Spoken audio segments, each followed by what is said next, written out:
And here it is. We go again. Roll up, ladies and gentlemen. One man went to mow. Here it is. We go again. Here I am again. I hope you're there with me. It never stops. I'm not stopping. Are you? So the session has commenced, and your company, of course, is required. So if you are available, avail yourself of what is going on here. One man went to mow. The eagle has landed. Another Savior, holy, holy, holy, holy, Adimego Chukwu. Another Savior, holy, holy, holy, holy, Adimego Chukwu. Another Savior. Well, this is Mobien. This is dedicated to the gallant heroes of the Nigerian Biafra War and IPOB families all over the world. I remember the Nigerian Biafran war, in the thickness of the Biafra genocide. Hey, one man revived the vanishing hope to life. Let the great Biafran army to fight, and they were singing out, holy, holy, holy, holy, holy, is another Savior. They were singing out, holy, holy, holy, holy, is another Savior. Holy, holy, holy, holy, is another Savior.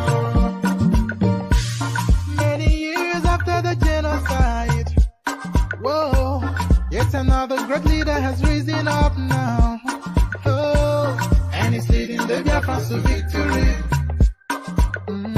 Inyamadika, yabika kwa namno wao.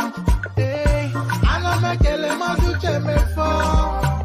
Mwanemo, it's an honor having you on board. When I'm singing along, holy, holy, holy, holy, Nandekano is another Savior.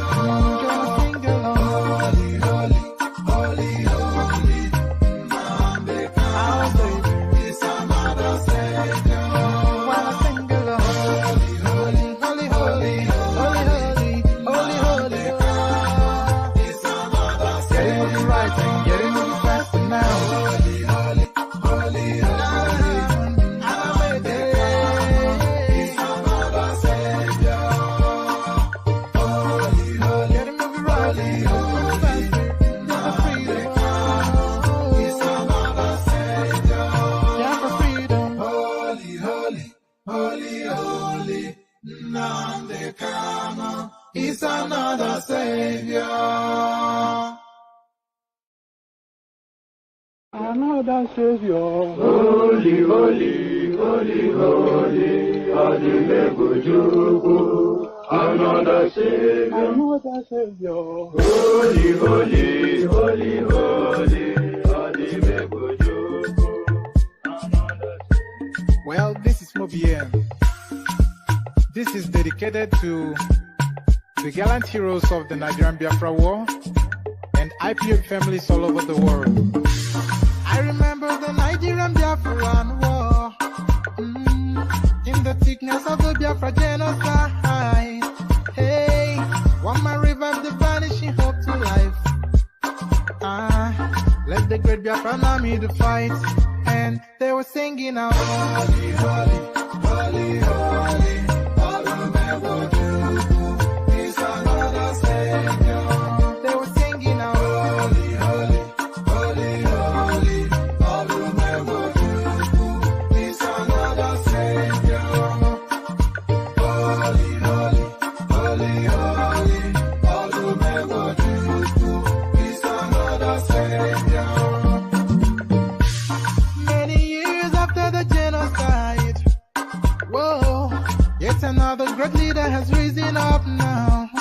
Oh, and he's leading the Biafrans to victory. Inyamadika, yabika kwa namno wao. Hey, anamekele mazuche mefo. And there you heard it right there. The dulcet tones of the farmyard singers from the eastern part of Nigeria. Holy, holy. So, holy, holy, as guys, I bring you this 2023 presidency. Why I take former Chief of Army Staff, BURUTAI or BURUTAI, former Inspector General of Police Suleiman for campaigns, ex-minister Amaechi. So it struck people somewhat as curious, the retinue that follows ROTIMI Amaechi as it traverses the vast plains of Nigeria from port to port. To the one side is the former Chief of Army Staff, the Fulani Buratai, and to the other side is the former Inspector General of Police, the Fulani man Suleiman. So why is this guy flanked by senior Fulanis as it traverses the expanse of the Nigerian space? So is it because Buhari has sent these people with Rotimi Amaechi to tell the delegates that this is the man that I am endorsing? So are they there to deliver messages from the Aboki from Daura is the question. But all of that speculation to be addressed now by Rotimi Amaechi, I suspect. 2023 presidency, why I take former Chief of Army Staff, Buratai, former Inspector General of Police Suleiman for campaigns, ex-minister Amaechi. So quite what explains that we find out shortly. This now, of all of the headlines that I've been reading in the 11 or so months that I've been doing this live streaming, this is the most curious one that let me describe it as curious. I was going to use another adjective, but let me describe it. This is the most striking. I sold yams, collected donations to buy APC 100 million naira presidential form. NWAJIUBA is the person that is speaking. So the Eastern Minister of State for Education, he's the one speaking to that space. So, so he sold yam apparently to raise 100 million naira to buy presidential ticket. This is what the minister is telling us. I sold yams, collected donations to buy APC 100 million naira presidential form. Laughable headline attributed to NWAJIUBA, a former Minister of State for Education. So how much yam he sold to get there, we find out shortly. So it looks as though there's an endorsement for Peter Obi that is even greater than the one that Rotimi Amaechi apparently seemingly seems to enjoy. So Rotimi Amaechi, I will give you your Malam Buhari, is what Peter Obi says, and I will offer you this.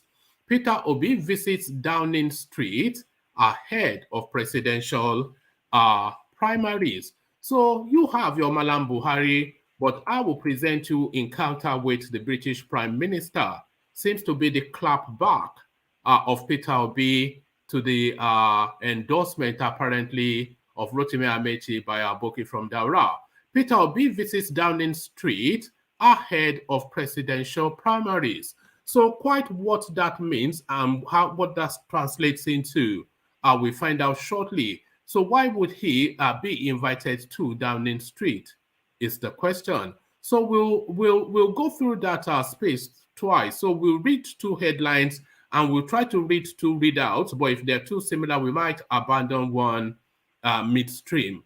Obi at meeting with UK Prime Minister, others highlights Nigeria's problems. So, I mean, the elections in Nigeria are being monitored by the international community, of course, because a lot of them invested so much in financially and politically within the Nigerian space. It's one of the biggest elections on the global scene. If you take the American elections out, and then you take the British and the German, I think Nigeria is one of the top 10 most important elections to take place. So the whole world is paying attention. So why then would the British Prime Minister invite a candidate within that election for discussions in his office? Obi at meeting with UK Prime Minister, others highlight Nigeria's problems. So quite what played out there, we find out shortly. Spending more time in Abuja should not bother Ekiti people. So governing, this is Kayode Fayemi, of course. You hear a ridiculous headline and immediately, of course, you should attribute immediately to Kayode Fayemi. So apparently, the people of Ekiti State, they elected this comedian in the full expectation that he will govern them from another space. Spending more time in Abuja should not bother Ekiti people. Kayode Fayemi presents that ludicrous somewhat headline. So this as well, we may or may not get to this. Killings, at last, IPOB leader Nnamdi Kanu breaks silence. So did he get the opportunity to make that broadcast? Or is this just another third party speaking on his behalf? So we find that out maybe shortly. Killings, at last, IPOB leader Nnamdi Kanu breaks silence. And then we'll land on this. I'm only landing on this really because this is a thought that I had once upon a time. And it looks as though that thought now in print. We don't want another Desmond Elliot. It was a mistake.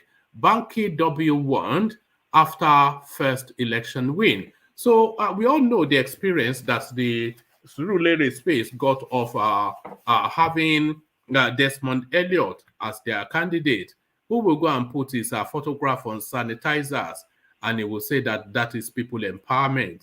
That guy just ridiculed those people. It just made the whole place a laughing stock, mocking them all the time. We don't want another Desmond Elliot. He was a mistake. Or maybe really that should read, he was a joke. Banky W won after first election win. So the entertainment industry now going into politics because, of course, they've identified that that is where the dollars are. So that is where the dollars is. So there it is right there. That's the menu. The usual protocol. Click on the like button. We've explained all the reasons why you should do this. So you should know to do this. As ever, we set a minimum bar of 100 likes per session. So as a matter of routine, as you're logging in, just click on that. So anytime that I'm moaning and belly aching about it, then you don't feel as though you are being personally put upon. So click on the like button, and then having done that, click on the subscribe button as well. So if you do those two clickings, then you fulfill your contract to the platform. But the third clicking at your discretion. If you want to come and join me live on screen to take on any of these talking points, then you can click on this hyperlink that I've posted in the comment section. So that hyperlink brings you into a studio space. So you're held in that studio space, and as soon as I finish reading out the talking points, I'll let you onto the screen and engage you in a conversation around the talking points. So the hyperlink that says StreamYard is an open microphone inviting you to come and talk. So you click on that at your discretion, but the like button and the subscribe button, those are mandatory clicks. So as you set about the clickings, let me provide you with a little bit of liquid nourishment. Your calabash today ready as we join the Care Guides. Water, only water, only water, where they see my water.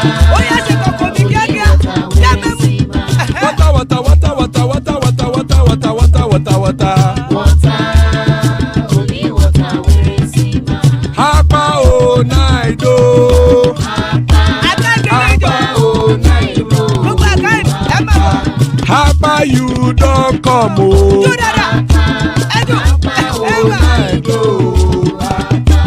Hapa oh night oh.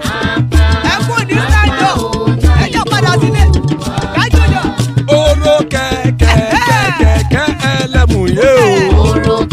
Ide shodi akekere elemu re o. Bobby master kekere elemu re o. Chief Latif kekere elemu re o. Erukulele elemude. Erukulele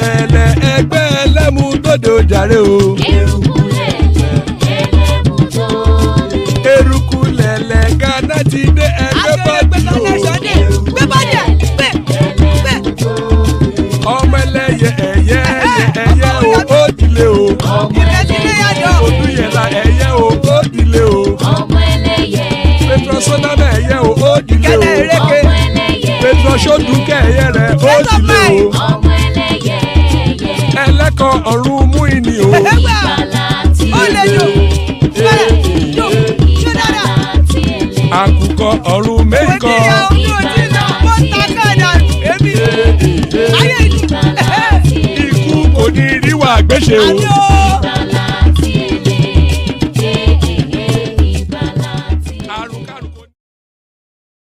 And there it is right there. Eleko ọ̀run mú ìní o, àkùkọ ọ̀run méìkọ.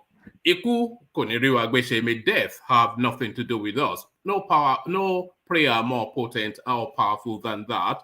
May death have nothing to do with us. Ikú kò ní rí wa gbéṣe. As guys, I bring you this. 2023 presidency, why I take former Chief of Army Staff BURUTAI, former Inspector General of Police Suleiman for campaigns, ex-minister Amaechi. A 2023 presidential aspirant under the All Progressive Congress APC and former Minister of Transportation ROTIMI Amaechi has said that if he is elected as Nigerian president, he will ensure that terrorists and their hideouts are attacked daily until they run away. The former minister made the statement in Katsina on Monday, whilst soliciting the support of delegates ahead of the forthcoming primaries to elect the APC flag bearer for the office of president come 2023. He noted that he usually took a former chief of army staff, Lieutenant General TUKUR BURUTAI, retired, a former Inspector General of Police, Suleiman Abba, and others along for campaigns because they were security heads when he was governor of Rivers State and they tackled insecurity together. If you know Rivers State before I became the governor, you will know there were serious cases of kidnappings and killings in the state that made oil companies move away, but in 6 months, I restored security. General BURUTAI, former chief of army staff, was then a brigadier. General BURUTAI, former chief of army staff, was then a brigade commander. For 6 months, I did not sleep. So I said they too would not sleep until they let Rivers people sleep. Then me too, I started sleeping. That is why anywhere I go for consultations with delegates, I go with General BURUTAI and former Inspector General of Police Abba Suleiman, who was the Commissioner of Police in Rivers State at the time, and the former Chief of Air Staff, Sadiq Abubakar, who was Air Force Commander in Rivers State then. We were bombing them every day until they ran away, he said. There is a need to move back to agriculture and move from agriculture to industrialization and manufacturing, Amaechi explained, whilst speaking on reworking the Nigerian economic sector. In response, Governor Aminu Masari of Katsina State went ahead to pinpoint the challenges bedeviling the state, saying the issue of insecurity and the urgent need to rehabilitate displaced people as a result of banditry were key. So this is now, these are excuses, of course. He's saying that because when he was the governor of Rivers State, he worked alongside these elements on insecurity, and that is why now they're part of his campaign party as it traverses the span of Nigeria. A total rubbish, of course. BURUTAI is Buhari's right-hand man. You have to understand who BURUTAI is. BURUTAI is the son of Malam Buhari's, one of his most trusted confidants, pretty much since his 20s until BURUTAI's father died. So it was out of a reward for the loyalty of BURUTAI's father to Malam Buhari that Malam Buhari made BURUTAI the chief of army staff. It was to reward his father's loyalty, who stood by Buhari for 4-5 decades, if not longer. So a real steeped in the wool loyalist. His father, BURUTAI, was Buhari's man Friday. So BURUTAI, essentially Buhari, is eyes and ears everywhere. So that is it. That is why he put him in Benin Republic, to monitor the synergy between the Yorubas and that space, and to try and corrupt that space with stolen money. So BURUTAI is Buhari's man, and when BURUTAI is traveling the country with this guy, it's essentially Buhari traveling the country with this guy. So forget the nonsense that BURUTAI was once a commander in some sport where ROTIMI Amaechi used to work. A total nonsense. It is quite clear the endorsement of ROTIMI Amaechi is now in full glare. But how would that play out in the wash is the question. I sold yams, collected donations to buy APC's 100 million presidential form. NWAJIUBA is the person presenting us with this. CHUKWUEMEKA NWAJIUBA, former Minister of State for Education, says about 3,150 Nigerians contributed money and yams to purchase his 100 million naira or Progressive Congress APC presidential nomination form. I have members of the House of Representatives from 1992 who endorsed me. Even before they contributed money, some have paid 1,000 naira each. One man from Nasarawa gave me 150 yams from his farm to sell.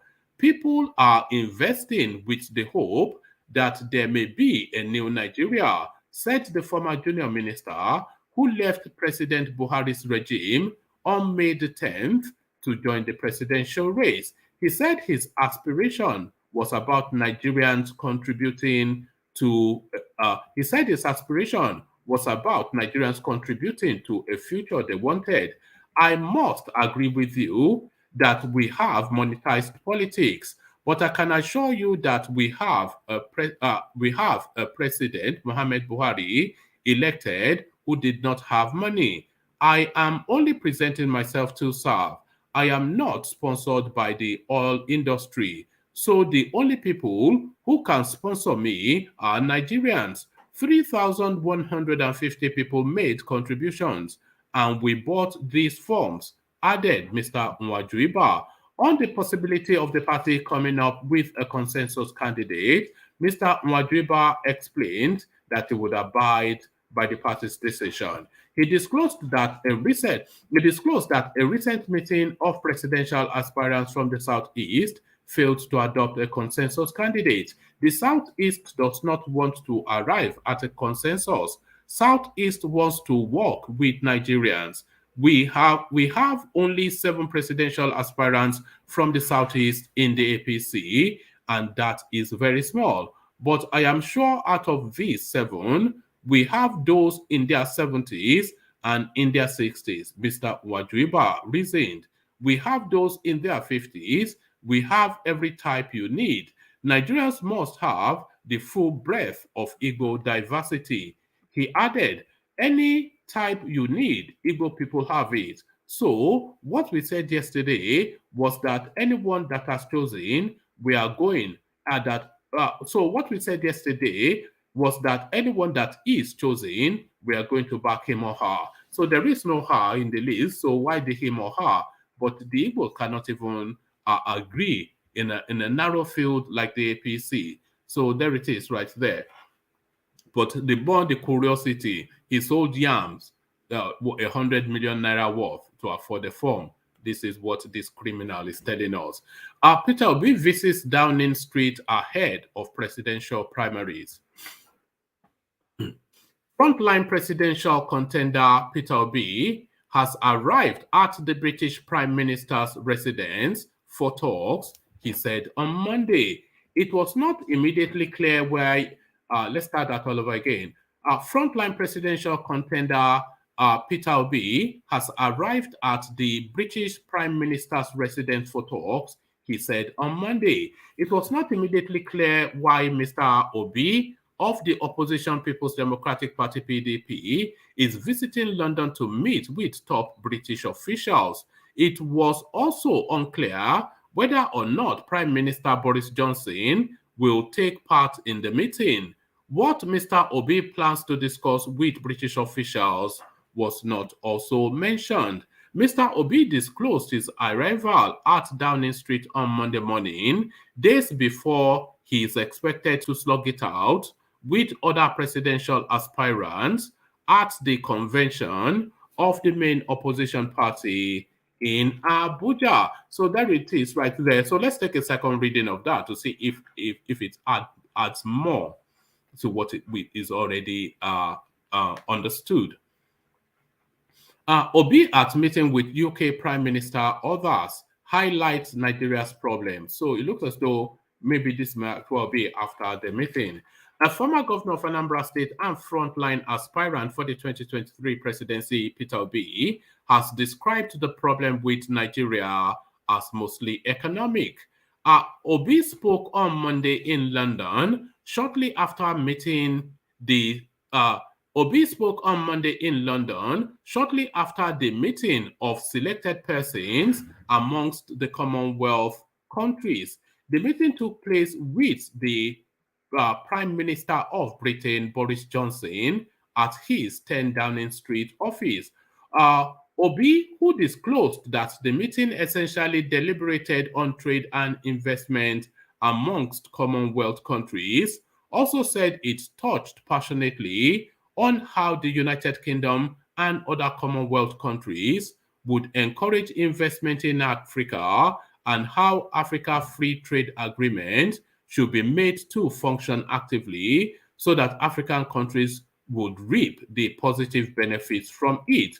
Obi lamented that trade amongst African countries was very low and called on African leaders to look inwards and concentrate more on the economic problems facing the continent that often result in political problems. He argued that when a continent gets her economy right, it would pull a lot of people out of poverty, thus reducing tension and insecurity usually associated with poverty. Obi, who also took the opportunity to meet the UK Minister for Africa, Vicky Ford, disclosed that he discussed issues affecting Africa, especially Nigeria, with her. In his words, we discussed about democracy and political stability, trade and investment, education, especially the out-of-school issue, as well as security matters with her. Lamenting on the state of the country, Obi said what was happening now was a challenge to statesmanship and called on everybody that has the capacity to help come forward and do so. And called on everybody that has capacity to help to come forward and do so. That actually reads. So there it is right there. Somewhat a convoluted spin on what was just a trip. So he's gone to London to take the photographs in front of the famous number 10 building. Not it's an apartment really. So he's gone there to number 10 to take that classic photo that people take outside of that door with the 10 on top of them. So he's now using that to hint somewhat at an endorsement by the British. So that's just like a bit of sleight of hand politics by my reckoning. Spending more time in Abuja should not bother Ekiti people, Fayemi. Governor Kayode Fayemi of Ekiti has admitted spending more time in Abuja than his state, but says the people should not bother about his long absence if it is not affecting his performance. Mr. Fayemi, aspiring to be APC presidential candidate, stated this in an interview with Channels Television on Tuesday. Asked if criticism about his governing Ekiti from Abuja worry him, the Ekiti governor insisted that his spending more time in Abuja than Ekiti should not be a source of concern for anyone. I do, certainly. I spend more time in this second term in office than I did during my first term in office, Mr. Fayemi asserted. But you know that shouldn't bother anyone. Beyond perception level, it is whether it is telling on my performance as governor that should be a worry. Mr. Fayemi further said, I would like to think that has not really affected my performance. So he thinks, yeah, you know. So you appointed the supervisor of a factory, you know, and you are doing it remotely from home. So you are supervising the machine workers from home remotely via video link, and you are saying that does not, it's just a nonsense, isn't it? It's only in Nigeria. They appoint you, you rigged an election to become the governor of this state against the people's will, and you cannot even bear to be amongst those people. They're too beneath you. Killings. At last, IPOB leader Nnamdi Kanu breaks silence. An angry leader of the indigenous people of Biafra, IPOB, Mazin Nnamdi Kanu, has ordered an immediate end to what he calls the senseless killings going on in the southeast, which is officially being attributed to members of the organization. Currently in detention at the Department of State Services DSS facility in Abuja, the enraged IPOB leader bewailed the spate of bloodletting and insecurity in the southeast, according to his younger brother, Prince Emmanuel Kanu, who spoke on Monday evening after visiting him in detention. So he didn't actually get to broadcast. This is just a second-hand recount. The younger Kanu said the IPOB leader was certain. The younger Kanu said the IPOB leader was saddened by reports of killings across the southeast, as he did not believe in bloodshed and felt too bad that bloodsuckers had been on the prowl in the southeast almost unchallenged. Kanu, who was quoted as saying that all those behind the current killings in the southeast must be held accountable for their atrocities, saying that Indigbo were not known for cannibalism, reportedly demanded the immediate release of one Mrs. Ejezi, popularly known as Mama Biafra, decrying the arrest of the septuagenarian during Kanu's last court appearance in Abuja on May the 18th. The IPOB boss, Ejefzei, had been acting as his mother since his parents died in 2020, arguing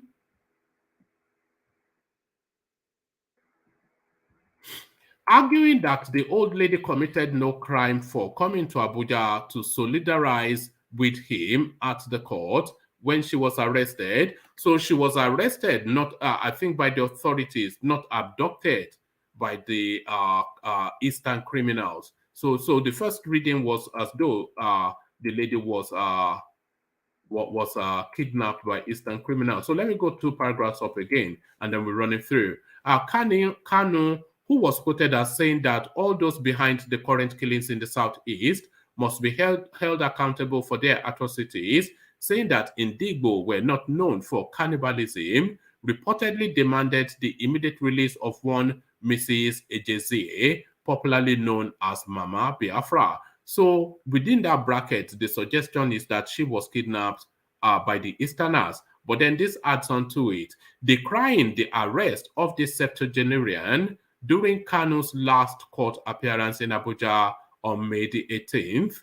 The IPOB boss said Ejezei had been acting as his mother since his parents died in 2020, arguing that the old lady committed no crime for coming to Abuja to solidarize with him at the court when she was arrested. He was quoted as saying, "I saw her at the DSS detention cell after her clothes were washed and spread on the wall. I demand that she be released because she committed no crime. She's an old woman, and since my mother died, I have taken her as my mother. The DSS should release her," confirming that it was not his clone. Oh, God. All right. So this is where we always get to the ridiculousness anytime we speak about the Eastern space, confirming that it was not his clone that the Anambra State Governor Charles Soludo met when he visited the DSS headquarters last week. Kanu maintained that there was no basis for people to doubt, explaining that the Barcelona Football Club attire that he wore on the day was his nightwear. So, but we have to blame Kanu for this. Anyway, he opened up the space of ridiculousness within the Eastern space, and they are now gorging on it with in excess. So they're gorging in excess on this just crass rank stupidity that is the narrative often in that space. He's now reassuring that who the just listen to what I'm saying. He's reassuring that who Governor Soludo met is not a clone, as though there was a possibility that would be the case, that there was a possibility that it could be a clone. So he's reassuring that it's not. So that is the mind space there in the East.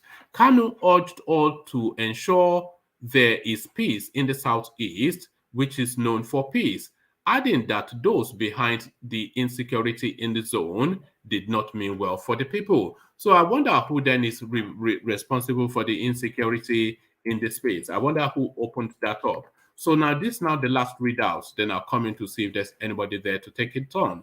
We don't want another Desmond Elliott. It was a mistake. Banky W won after our first election win.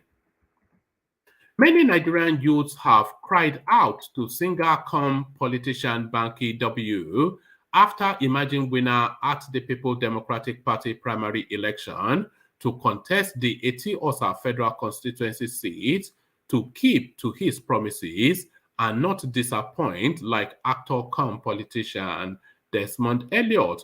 Banky W contested for a slot in the National Assembly under the umbrella of the People's Democratic Party, and in a video showing how the votes were counted, Banky W gallantly won by 28 votes against his opponent, who got only 3 votes.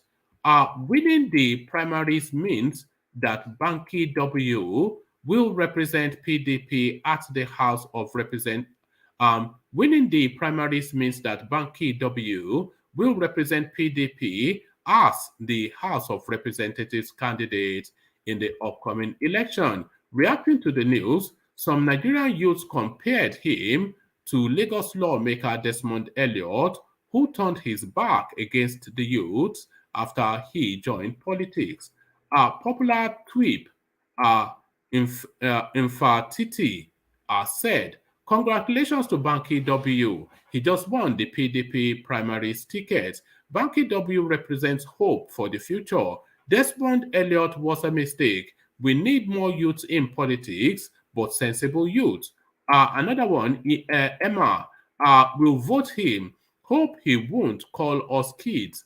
Later in the House debate, Lola said, "I think one of our greatest fear is Banky W not to turn into a Desmond Elliott if he gets the seat." One Miral says, "Make this guy no F up like Desmond Elliott."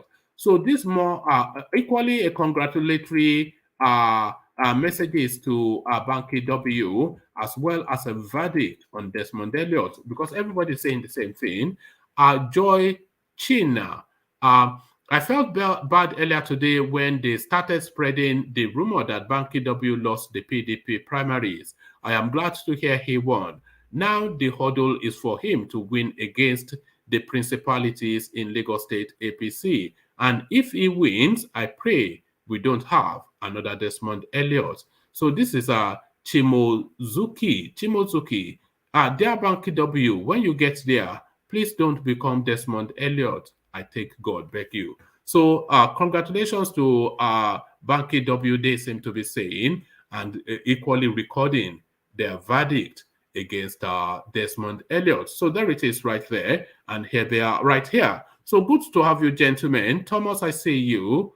Brownberry, I see you. And Charlie Boy, I see you. So good to have you all, gentlemen. Let me come quickly first then to, let me come to Brownberry. So let me come to Brownberry first if he's ready to go. Brownberry, are you ready to go? Okay, let me come to Thomas then. Thomas, are you ready to go? I'm here. Oh, all right, brilliant. Okay, good to have you, Brownberry. So to that space, hey, everyone. Okay, good afternoon or good day, we should be saying now because we are worldwide. So good to have you, Brownberry. So to that space then, Banky W, he wins the PDP ticket to be a House of Rep, Etiosa. So a big hurdle scaled then. So only one more hurdle to scale. But people, as they congratulate him, also invite him not to end up like Desmond Elliott. So a verdict on Desmond Elliot, I'm suggesting, as well as congratulating this chap, Brownberry. I also want to join people that are congratulating Banky to also say congratulations to him, and also it is also a congratulations to the PDP in Lagos, because you know, the PDP in Lagos, most of the Lagos celebrities, you know, I mean, most of those celebrities in Lagos, they have been on the side of their legs are, you know, one of their legs is in APC just because of you know, what they get from it, and I don't know where the other leg is. But with this one, you know, this is also going to help PDP to also bring in some of these celebrities into PDP to also help them push for votes. Is good for both the party and the candidate. Very good news for them.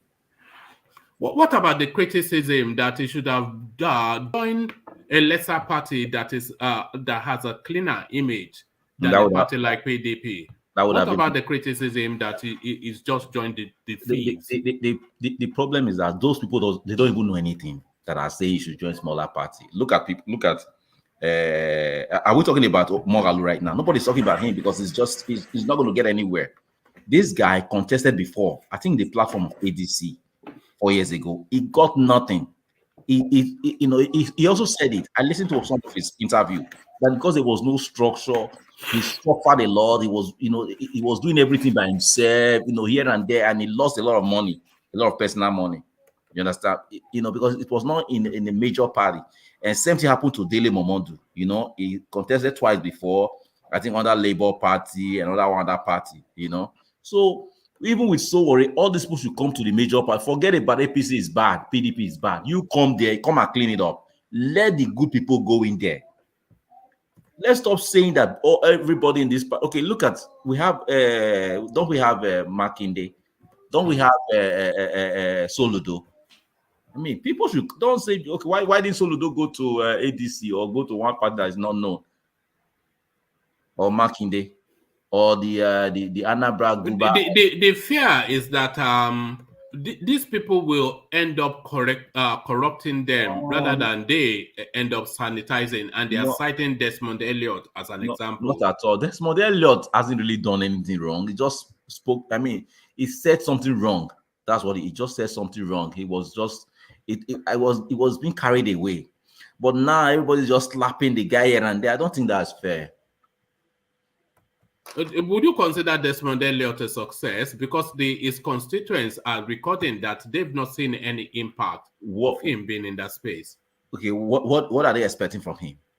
To have some impact now. What do you expect from your rep? Just pushing. You want your life to change for the better through his activities at the center. Yeah, it's just it's in the House of Assembly. It's just for him to be pushing some some things that will favor his people. That is what he will be doing. And if anything is coming, and he also push it to that community. And I think he's doing those things. He's been doing those things. Okay, but the problem, where he shot himself is during that protest, saying, oh, blah, blah, blah. And everything is being recorded these days. He was encouraging Buhari to go and shoot them. He wasn't encouraging Buhari to go and shoot them. He was just saying the youth of nowadays. But he made a mistake and he has apologized. I think we should move on. He's a good guy. You like him? Are you a fan from his movies? Is this what it is? Not because of that. Not because of that. Not because of that. I think he's a good guy. I don't want to join people just slandering him. I mean, he made a mistake. We know that. He should have just shut his mouth. Yeah. Right. All right. Thank you. So let me take you then to the story.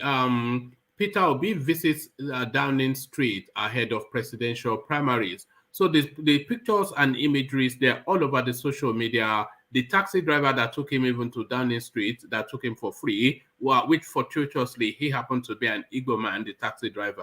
So he was just jumping in the light. So all of that. But what do you think is going on here?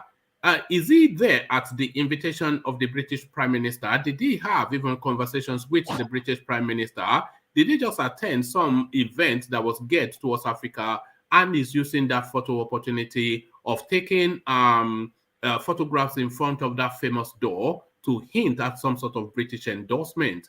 What sort of politics is in play here, the thing is, I don't know why he was invited. I guess he was invited maybe because maybe for some economy forum, whatever. But look, any candidate will take this, will take this advantage of using this photograph. It's just what they do. Any candidate will use this and say, oh, look me, I'm here, I'm chilling with the big boys, The British back me. Yeah, so let's not let's not slander him or accuse him of using this picture. Anyone, you and I will, if we are in this position, we also use it to push ourselves and to see the delegates and say, this is how they see us, this is how they see me in the West, this is how in the larger community sees me. So remember when Atiku got became the candidate of PDP last time, he was invited to the US, even though he was not supposed to enter the US. Just because of that, he was invited to the US. Because I know that the Western world, they wanted Atiku to be the next president, but the Fulanis had over their dead body. So. All right. So clever politics by your reckoning. So now this Rotimi Amaechi, this guy is always freaked me out. So there's something about that guy that's just odd. That's just my own personal prejudice. But 2023 presidency, why I take former Chief of Army Staff BURUTAI, former Inspector General of Police Suleiman for campaigns, ex-Minister Amaechi. So he said they served with him when he was River State governor. And that is why they're in his retinue now that traverses the span of Nigeria. But that's a total nonsense because those are strategic figures. They are not your police commissioner anymore. These are senior federal people with BURUTAI even nursing a presidential ambition for a moment. But what do you think is in play there with him being flanked by this cabal agents all over his campaign? What are you making of that, BURUTAI? This just shows that I think he had a hand in making BURUTAI the chief of army staff at that time, because if he served with him in River State, I'm very sure he was one of those people that pushed him to Buhari and said, "You make this guy your next." But the thing is that Amaechi is just a clown. I don't just know. My spirit does not accept him at all. He's a very odd fellow, isn't he? At all, because this guy, I've listened to all his interviews. He's so gibberish. It's just gibberish, though, isn't it? Yeah, you ask him questions, say, "Oh, I'll answer later." Come on, it's just Amaechi. I know he's the one that the cabal wants, but I hope he doesn't become our next president, because I'm afraid of Amaechi being the next president. It'll be worse than Buhari. Jesus, Amaechi is just gonna continue. I mean, this guy. I have someone that likes, because the person is getting some kind of thing from him. I just say, look, we should stop all this nonsense, because we just think about the general citizens. What will not just for you and your family, because you are getting some change. So Amaechi, he has not fleshed out any policy position that there's nothing about Rotimi Amaechi that is inspiring. There's nothing that he says, or even in the way that he carries himself, that fills you with confidence that yes, this guy can be president. Nothing. Look, there are people like, let me just tell you, candidate that has not told us what they want to do. Amaechi, Wiki, even though he's just working, he's just traveling, he hasn't told us what he wants to do. Wiki hasn't told us. Osinbajo came, his first speech, and he said something. We can understand. What's his name again? Tinubu has not told us anything. That's what I said. Tinubu hasn't told us. I will fix it. I have a brain. I have a brain. Yeah, this is what it says. I have a brain. Little here and there. Yeah. When he invited you to the stadium, So we have not really heard these people saying anything.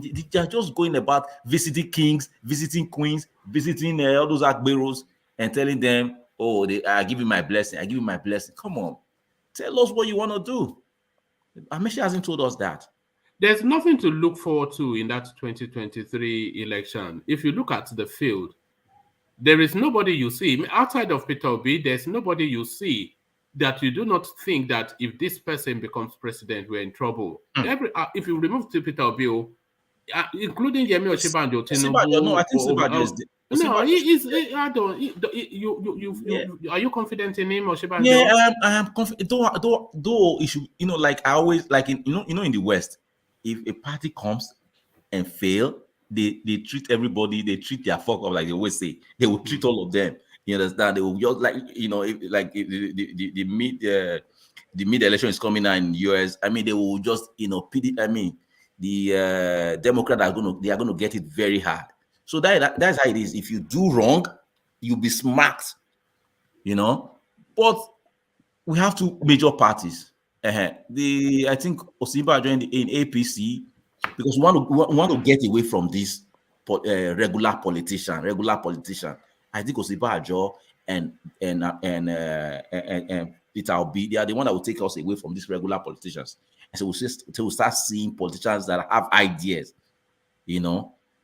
politicians that can bring ideas to the table, politicians that can think, and that will not just be waiting for the money to come from Abuja. And what are you making of Rotimi Amaechi commissioning Floyd Mayweather to come and take photos with him in Nigeria? How much do you think he would have spent on that? No, I don't know if he was the one that spent the money. I think Floyd has his own private jet. No, so, Floyd is a fan of Amaechi. Fan of Amaechi. They would have paid him now. Why would they be there if you don't pay him? Money, he calls himself Money with Mayweather. They would have paid him. The thing is that Floyd, some people that works with Floyd are Nigerians. Just like Kanye West, some people that work with him are Nigerians. Just like that. So that influence, if those people knows Amaechi, so that's why they just brought him direct to Amaechi. Free of charge. And because he wants to promote boxing in Nigeria. So there's nothing to that. Who is Floyd Mayweather? He's not going to push any buttons. Nothing's going to happen. There's nothing. It's just photo up. How many people knows Floyd Mayweather? And they know him, but that's nothing. That's not. It doesn't move the needle in any way at all. All right. So this now a real curiosity. CHUKWUEMEKA NWAJIUBA. I sold yams to afford APC's 100 million presidential form. NWAJIUBA. So he, of course, a former Minister of State for Education. How ludicrous is that? How many tubers of yam do you think you can sell to achieve 100 million naira? I haven't listened to that interview. I've just been passing by that because I saw it said we cannot restructure Nigeria. There's no to restructure. So you know what? I'll come back later to this interview because that interview was done yesterday. So I don't know the kind of farm he has. If he has like 100 acres of land, where he's doing his farming, but did he buy the ticket or people came together? No, he said 3,000 odd people donated money to buy him the ticket. He said a farmer in Nasarawa gave him 150 tubers of yam, which he then sold to be able to afford that ticket. 150 tubers. Yes. Or 1,000 tubers. No, 150 tubers of yam. How much is that? That will not be more than 200,000. It's a real. We are witnessing magic in Nigeria. Magic. Maybe there's more to that. No, but there are additional donations. But he highlighted the 150 tubers of yam that he then went to the market to take a temporary stall to sell it so that he can buy a ticket. I guess you just want to praise the man, the farmer. You just want to praise the farmer. Yeah, but and he's a bright guy, but these are just people there just donating money to APC. I don't really see them going. I don't really see him going anywhere. But he's a smart guy. I never knew who he was until he came out. Anybody that wins to have him in their cabinet in the right position, not just they're putting him in in the second tier of Minister of Education. He wasn't the Minister of Education. He's just the second hand, you know. So he put people in their right position. You have bright people. You put them in. Look at this guy. This guy that was in Lagos before, that lives in Lagos. This Delta guy that is the Minister Labor. You know, the second-hand guy to Minister of Keyamo, first off. Yeah, I mean, this guy should be man. You know, he should be in the position where he was convinced. You know, yeah, he was convinced that they were going to give him the Attorney General. This body is just, and they will still be praising him. They are giving you not you. I mean, that's not your expatriate. They left you. They put you in somewhere where you are not supposed to be, and they put somebody that doesn't know anything here.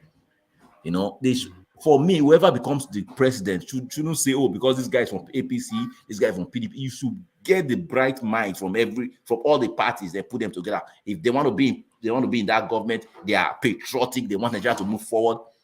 They should assemble men and women of good character. You know, integrity, not Buhari's integrity. You know, to their government and move Nigeria forward.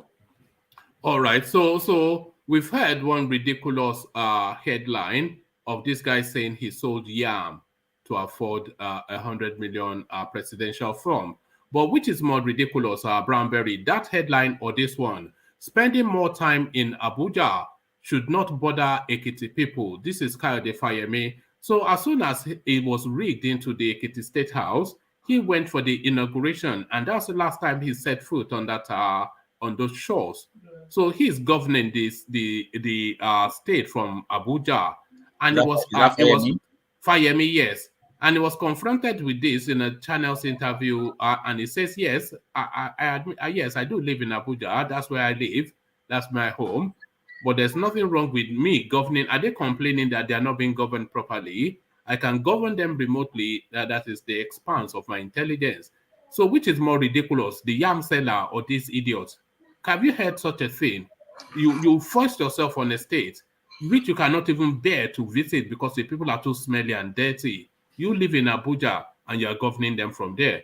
And he's saying the people are not bothered. Are they bothered? And this is the guy that was a former. What I heard is a former taxi driver in the UK, right? Yeah, something like that. They're all Agbero. Now remember, what is that one that used to be a Megad and then became governor of Delta? Ibori. Ibori, yeah. It was used to sell in Tesco, right? Look, these people, they're out of touch. So much educated illiterates in Nigeria. That's the problem we have. I mean, all over Africa, people are educated, but they are stupid. People are educated, they are illiterate, educated illiterates. You know, people that steals money that you don't need, you steal it and go and put it somewhere. And you say, look, Accountant General stealing 80 billion that you don't need, and you are educated. And you see people, the education sector is down. You know, healthcare is down. People around you, they are suffering, they are poor. Then you steal the money and go and keep it. What education is? What is that?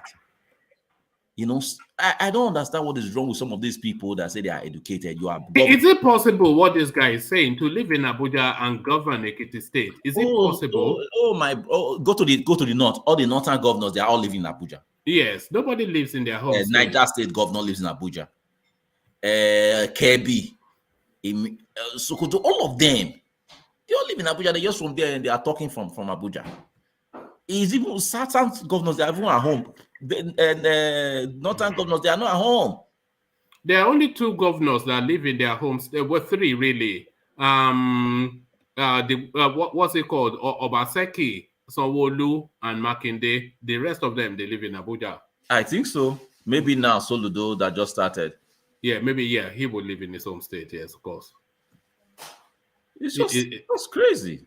It's amazing, isn't it? But to this then, finally, Brownberry. So we go to the Eastern space again, and of course, the subsisting story is all about the killings in that space. Killings, at last, IPOB leader Nnamdi Kanu breaks silence. So I thought he had the chance for that broadcast, but he's speaking via his brother Emmanuel Kanu, and is totally outraged about the killings, and he is calling for an end to it. But in that media piece, he also addressed an issue. There's a lady called Mama Biafra who adopted Nnamdi Kanu somewhat when his mother died. So he essentially a surrogate mother to Nnamdi Kanu. So she came to Abuja to come and show. She's a septuagenarian. So I think that's in the 70s or 80s. You have to tell me what that genarian is. A very old woman. But she's come to Abuja then to come and show solidarity for his court appearance. Summarily arrested by the DSS and locked up in prison to the point that she's washing her clothes and hanging it up on the veranda in DSS. So what are you making first of his call for a season of brutality in the Southeast? But now the arrest of this old woman for just having a political opinion. The issue is since they've been taking Nnamdi to court, I don't think there's any day that they don't arrest. I don't know why people keep going to protest them, because they arrest people every day. Anytime they take this man to court, I think there are about thousands of people in the prison. Because whenever they go, they always arrest like 20 people, 30 people, 10 people, because when they see them in the street, they see them with maybe Biafra shirt or whatever, they just arrest you. But in a situation like that, just stay in your house because you know people you are dealing with. For this woman is just too old for them to arrest. What are they going to use? Why would they arrest him? That's wickedness. That's just wickedness. If she passes away in their custody, that opens another round of agitation and, all over the country and turmoil. And, it doesn't make sense. And for the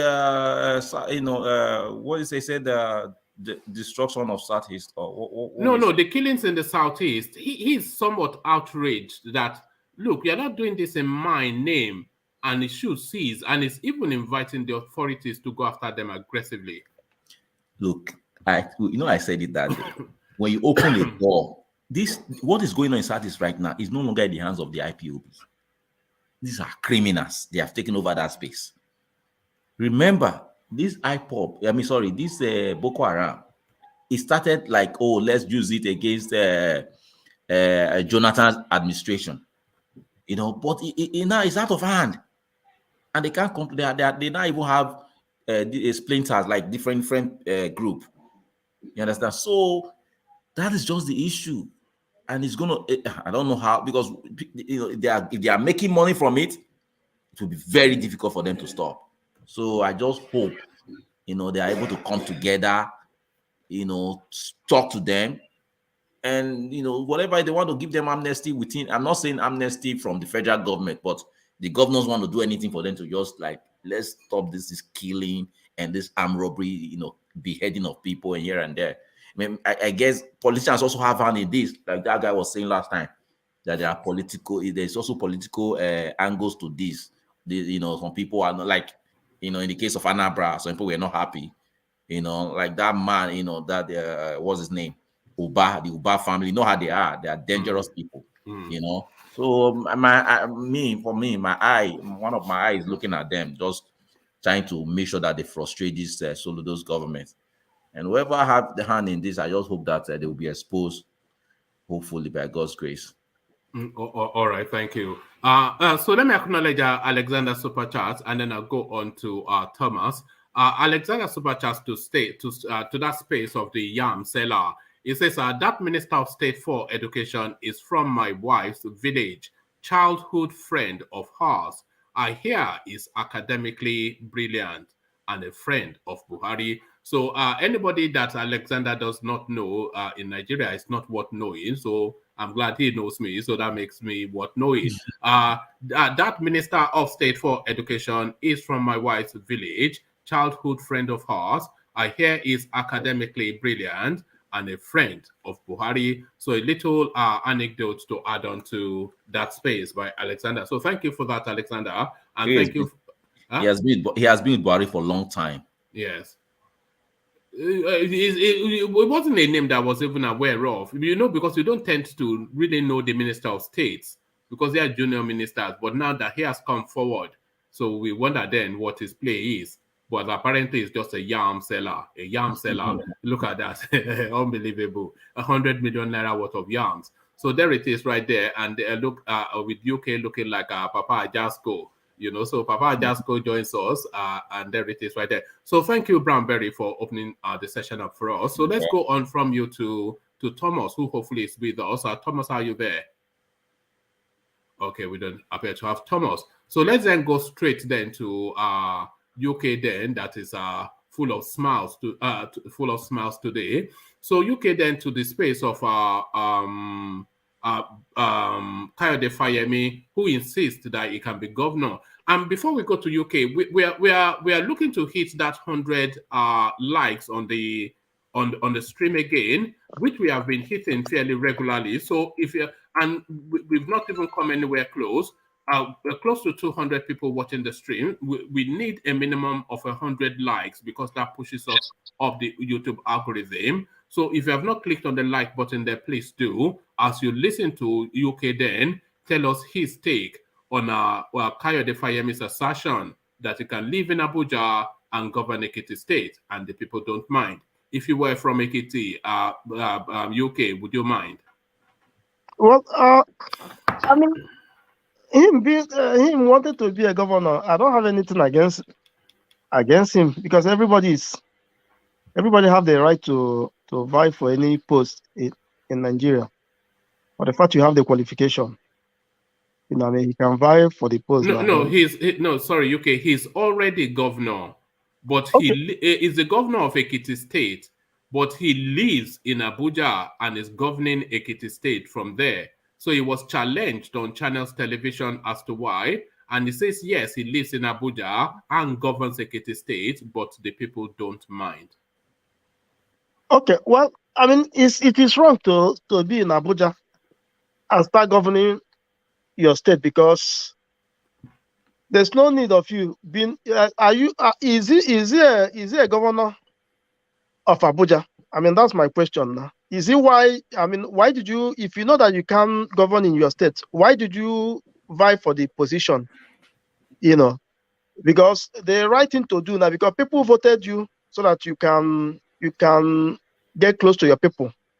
So there's no need of you staying in Abuja. Then you are controlling people over Ekiti State. So, I mean, I don't think he would be in that position. I mean, they should kick him out and look for somebody who can really know what the state wants, you know, and who can meet the needs of the state.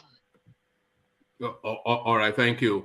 So to the space, Peter Obi in the United Kingdom to hold talks with the British Prime Minister.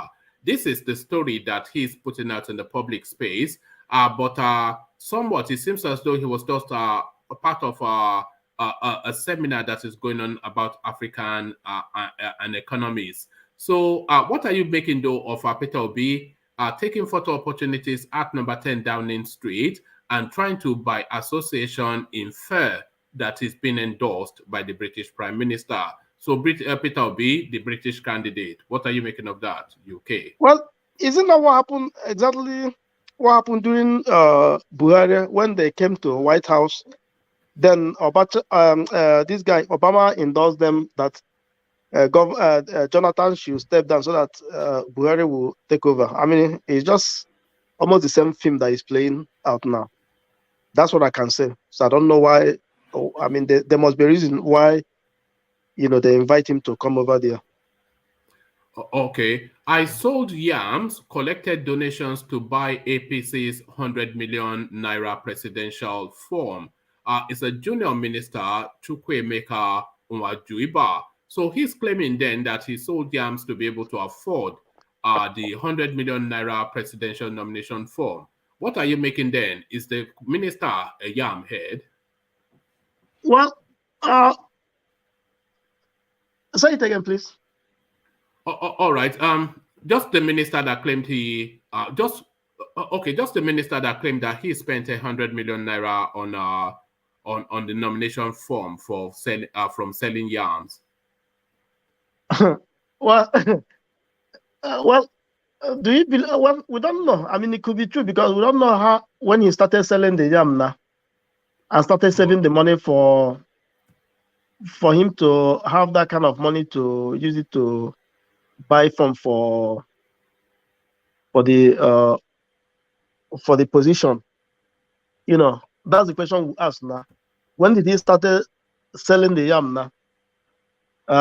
What year did he start his farm? Because for you to sell a farm product that will give you up to 100 million, it's not a day. It's not a day's job. 1 month. Everybody knows that now.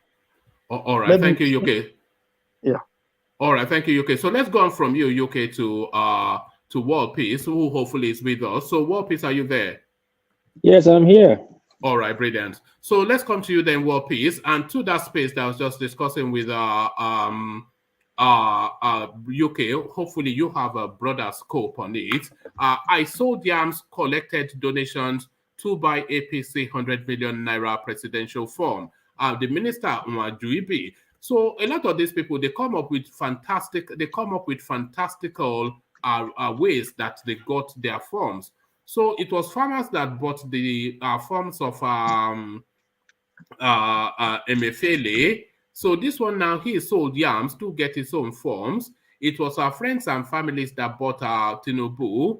It was traders that bought. So what are you making of this yam selling to afford the 100 million naira form that this guy is presenting us as something we should accept? Like you say, yam head. Everybody's coming up with a funny excuse, and they all have PhD, MSc. We're taught in good schools that you won't have the opportunity to attend, and yet they come up with this kind of funny excuses. Sometimes you start wondering, or you have to put your education online and question everything. How can a junior minister of education come out and say that he sold yam? How many hectares of yam he sold? 300,000 hectares of yam? I don't know. How many, just out of curiosity, how many yams would you have to sell to get to 100 million naira? You look at this guy, it's a spectacle. It's a real thing. Oh, God. But it's how they take us. It's how they see us. So they believe anything they put down in our throat, we will swallow it, regardless, because we don't ask questions. We don't verify things, Mostly, I will blame our journalists. It's supposed to be the job of the journalist to go verify. They call it investigation journalism. People will just say things out of the blue and people will accept it. That's why they are coming up to say things. Just as I said, he didn't have shoes. So we're not surprised or say he sold yam. Maybe next person will come out and say he was a shoemaker before he shined shoes before he could buy form. Anyway, one more. Let's go to the next question. It's very funny. All right. What are you making of Peter Obi's visit to the United Kingdom to hold talks with the British Prime Minister? As I continue to invite people to thumb up, by the way, we're roughly 200 people, so we should have more likes on the stream. But Peter Obi coming to the United Kingdom to hold talks with the British Prime Minister, according to him, and he using that opportunity to take that photo up in front of that famous door with the 10 on it. So is this hinting somewhat at an endorsement by the UK? Well, first of all, I'll say it's a good one, going to UK, explaining politics, both local and international. But you're the one that is saying he went to see the British Prime Minister. From the pictures and from what I'll be saying, I've not seen with the Prime Minister, though I've seen him number 10 Downing Street, right? That's they call it Downing Street, right? Yeah, correct. So I believe any politician that have political muscle can go to that area too and take a photo up. But whatever the case might be, I congratulate him. Probably the send for him is a good one, but let's see how it goes. But to me, it's all politics. But how do you think the optics of it will play within the Nigerian space? We of course know that it's a nonsense, but when they present the picture of him in front of that famous door, as you said, it doesn't even have to say anything. By the time his supporters take hold of it, you would think that he had tea with the Queen, and the Queen put the crown on his head. True that, but again, isn't that Nigeria is campaigning for? I'm wondering why he's going to number 10 Downing. The Nigerians here don't care. The people under the Oshodi Bridge, they don't care about. They don't know what is number 10 Downing Street. those things don't really count, So sometimes some things. One man, can I say something? Go on now, you okay? Yeah, sorry to cut you off. One piece. It's okay. This thing of our people going overseas for something. It doesn't. The election, like if British say he's the one that going, now nobody can stop. Nobody can stop them. Nobody can stop him. That one is for sure. You know that. I don't know. The British don't have PVC now. Just do like they have PVC? Just like as I said, when Obama endorsed Buhari, and Buhari, won the election. So the same film can play as well in this aspect. That's what I want to say. All right. It aids his cause, that's for sure. But it's okay if the British want him. I think they started thinking for a good way. I mean, a good cause for Nigeria. If they can want him to be there, is very good. Now I think they have better vision for Nigeria, but it's okay. I'm not going to argue in that space. To me, it's all politics. We saw Atiku staying 1 hour in airport during his campaign, in American airport during his campaign. So meeting people. So it's okay. Whatever it is okay. Let's see how it plays out at the end of the day. All right. That's what I see 1 month. All right. So to the Nnamdi Kanu space, who speaks, although via his brother, he laments. He says killings at last Nnamdi Kanu speaks.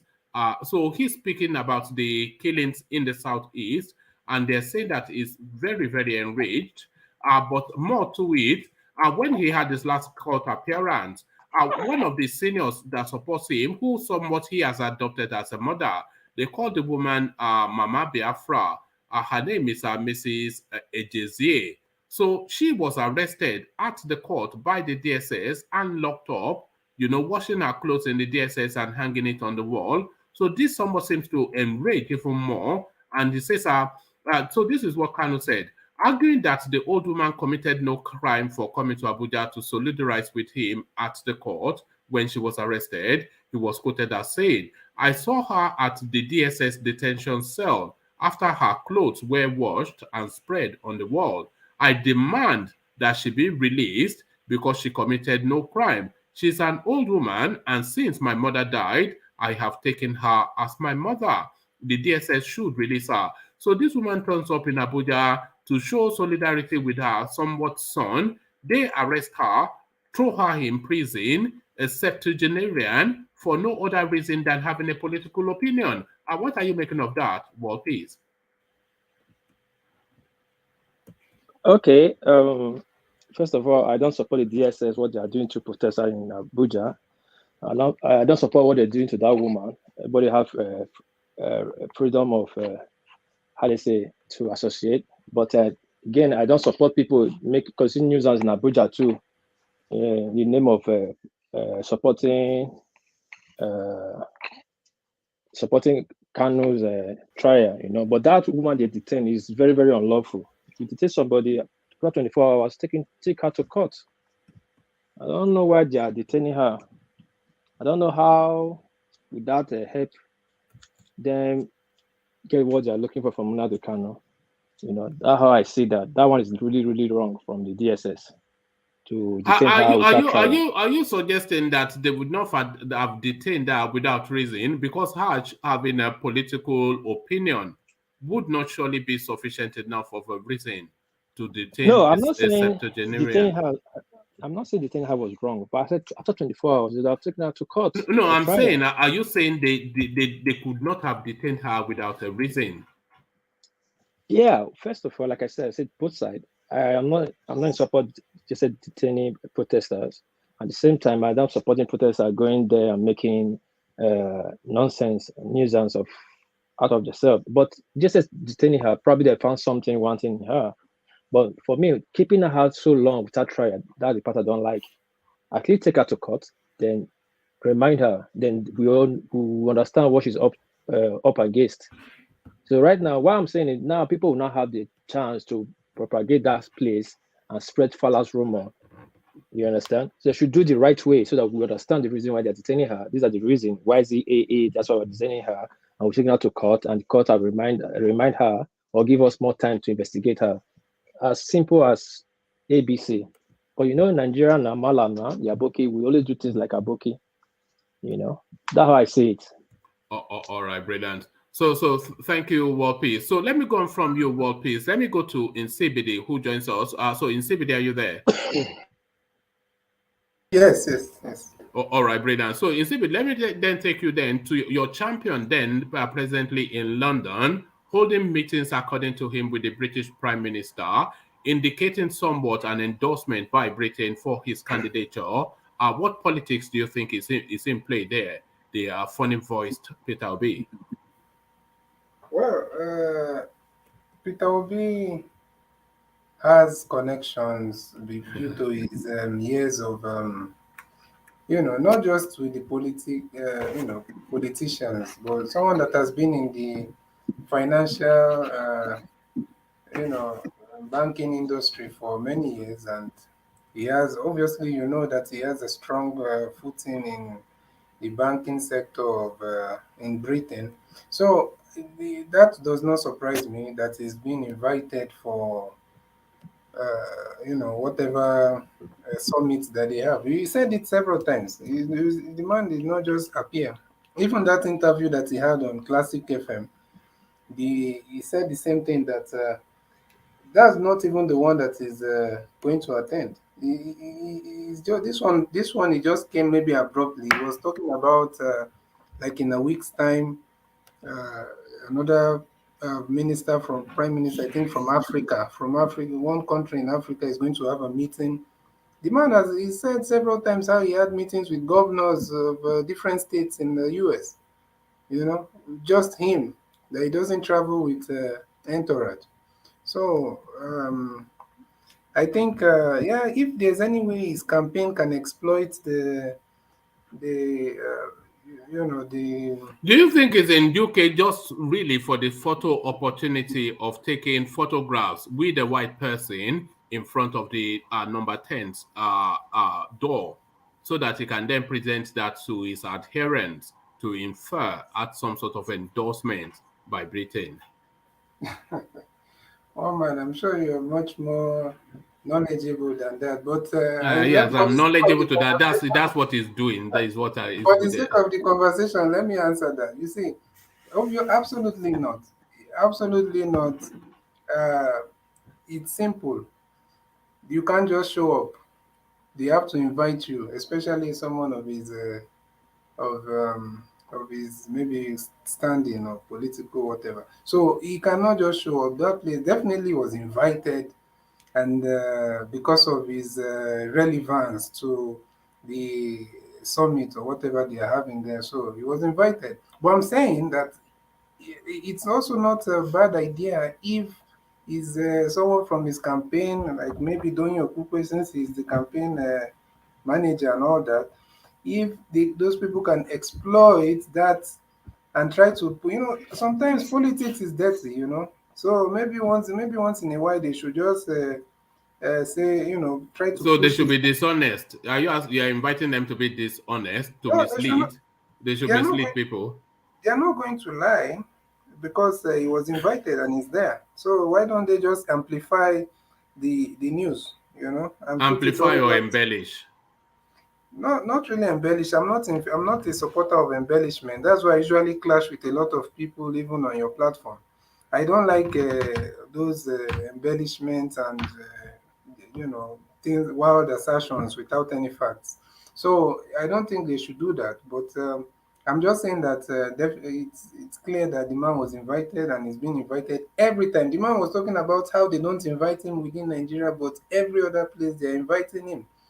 That's everywhere they invite him to come and speak, to go, and so that is because of his. The people are saying we don't appreciate our own does not mean other people won't appreciate him. So they know his contribution and they are definitely appreciating him and trying to learn more and share ideas with him. So that's how I see it. All right. So yes, the photo opportunity comes in handy for the politics of it. But let me take you then to the Nnamdi Kanu space, who speaks finally, although via his younger brother Emmanuel Kanu, alarming at just the now relentless savagery that is going on in the eastern part. So he's saying then that this is not him. Actually, let me bring you what he is saying. So just to refresh that space, um, an angry leader of the indigenous people of Biafra, IPOB, Mazi Nnamdi Kanu, has ordered an immediate end to what he called the senseless killings going on in the southeast, which is officially been attributed to members of the organization. Currently in detention at the Department of State Services DSS facility in Abuja, the enraged IPOB leader bewailed the spate of bloodletting and insecurity in the southeast, according to his younger brother, Prince Emmanuel Kanu, who spoke on Monday evening after visiting him in detention. The younger Kanu said the IPOB leader was saddened by reports of killings across the southeast, as he did not believe in bloodshed and felt too bad that bloodsuckers had been on the prowl in the southeast almost unchallenged. Kanu, who was quoted as saying that all those behind the current killings in the southeast must be held accountable for their atrocities, so inviting the Nigerian army to take action and the police, saying that the Indigo were not known for cannibalism, so he addresses that narrative of cannibalism, which seems to now be a daily diet coming out of that space. They kill people and then eat them. This is all right. Is they there kill another people. case of cannibalism apart from that one that came out the other time that some place they discover in Imo State where they were? Is there another case that has come out? It seems to be happening routinely, according to what Kanu is Okay. saying. Not it seems. If there's no No, other case, this no is the other case. inference from this is what Kanu is saying now. Kanu, who was quoted as saying that all those behind the current killings in the southeast must be held accountable for their atrocities. So that it's only the authorities that can hold them accountable. So an invitation to the Nigerian security system saying that Indigbo were not known for cannibalism. So he's felt the need to address that, which suggests that it's a recurring decimal, demanded the immediate release of one Mrs.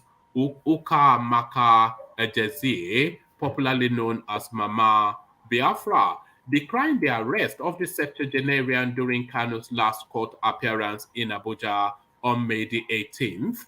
The IPOB boss said Ejezia had been acting as his mother since his parents died in 2020, arguing that the old lady committed no crime for coming to Abuja to solidarize with him at the court when she was arrested. He was quoted as saying, "I saw her at the DSS cell after her clothes were washed and spread on the wall. I demand that she be released because she committed no crime. She's an old woman, and since my mother died, I have taken her as my mother. The DSS should release her," confirming that it was not his clone that the Anambra governor CHUKWUEMEKA Soludo met when he visited the DSS headquarters last week. Kanu maintained that there was no basis for people to doubt, explaining that the Barcelona Football Club attire on that day was his nightwear.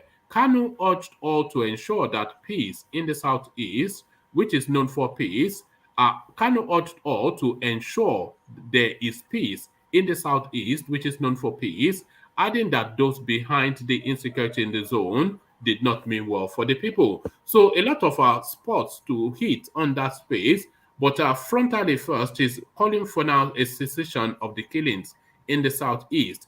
But more to it, this Mama, do you know who Mama Biafra is in CBD? Yeah, I've heard of her. I saw in Simon Ekpa's, they were saying something about that, that they're calling for a release. She's an old woman. I wonder what is the point of, just common sense. What reasons are the DSS adducing for arresting this old woman?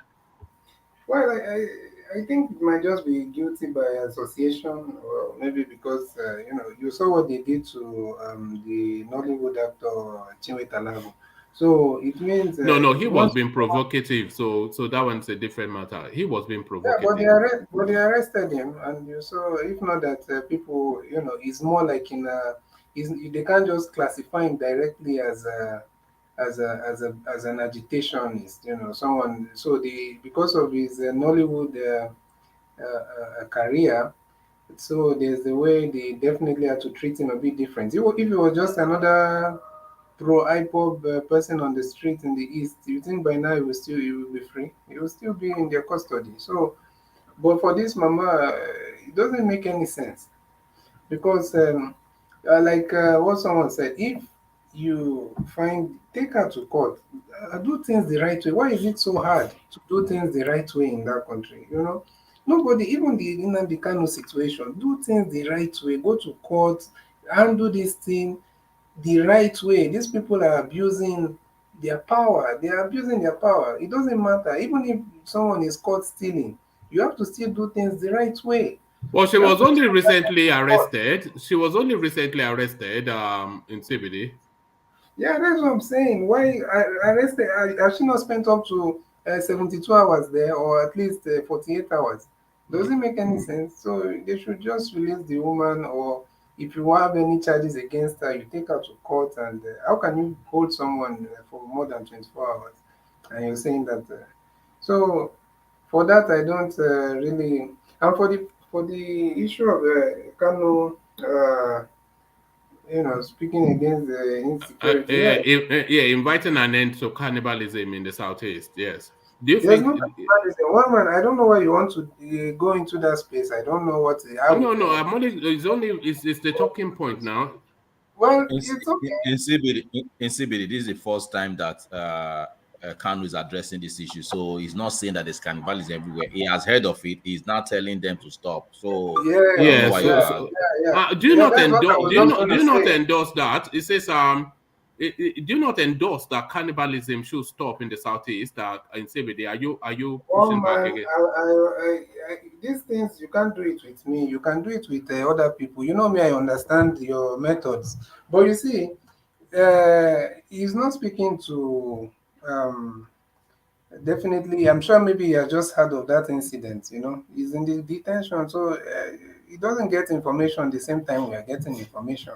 So maybe he heard of that, and definitely he But has. do you endorse what he's saying that cannibalism? I mean, is it difficult? Do you want cannibalism to stop in the southeast One in man, there CBD? is no cannibalism in the southeast. So If they, so those are, so he's just that's talking. an Is Kano talking isolated. nonsense? That is an isolated incident. Nobody's denying the news that came out. There's that place in in Imo State. Is it that they discovered But according do you to want them? it to stop? Just say you want No, it to stop, or you that don't want and it to stop now. also that is what they said. Definitely, if anybody is involved in anything like that, it should stop. Which Aha. person in his So right mind will not? It doesn't matter. We are about everything, but we cannot now try to sensationalize it and try to make it cannibalism in the southeast. Imagine me coming out here saying that because of all the news I've been hearing recently of cultism and the ritual killings in Ogun State, then I say that the whole southwest now. ACBD, you never seems to he's mess always up. a man on the run. He would never. Even the leader No, of no, no. I'm the trying to East put is it in saying they wants perspective. cannibal. He wants his people to stop we have to cannibalism. we And have you to are. put everything in perspective, and nobody should be able to nobody should refuse what they are giving to other people. So if you're going to put it that way, we all go that way, but there's a reason why we don't go that way. So In CBD, all over Nigeria, apart from mostly the southern part of Nigeria, it's courtesan everywhere. Okay, if you yeah, go to that Lagos, if you go, even Anambra, remember the last time? Remember there was no, a it's too much there was now. The news in Ogun State is like almost every day hold you on. must see one news. Everywhere in the south, there's killings of there's stupid courts. These stupid people. They say they are courts, they are killing people. They can't kill people that are coming to invade their land. So people are burying someone, they are killing everybody there. It's just everywhere in the south. So that's not in one particular place. Let's just No, yeah, I get you. I'm not denying that, but I'm just trying. Yeah, but it's okay. So definitely, it's good as the way he has come out to to condemn that, because people have been saying that To be honest with you, if you're asking me if Nnamdi Kanu what he did is right, it's very okay. He should continue condemning this thing.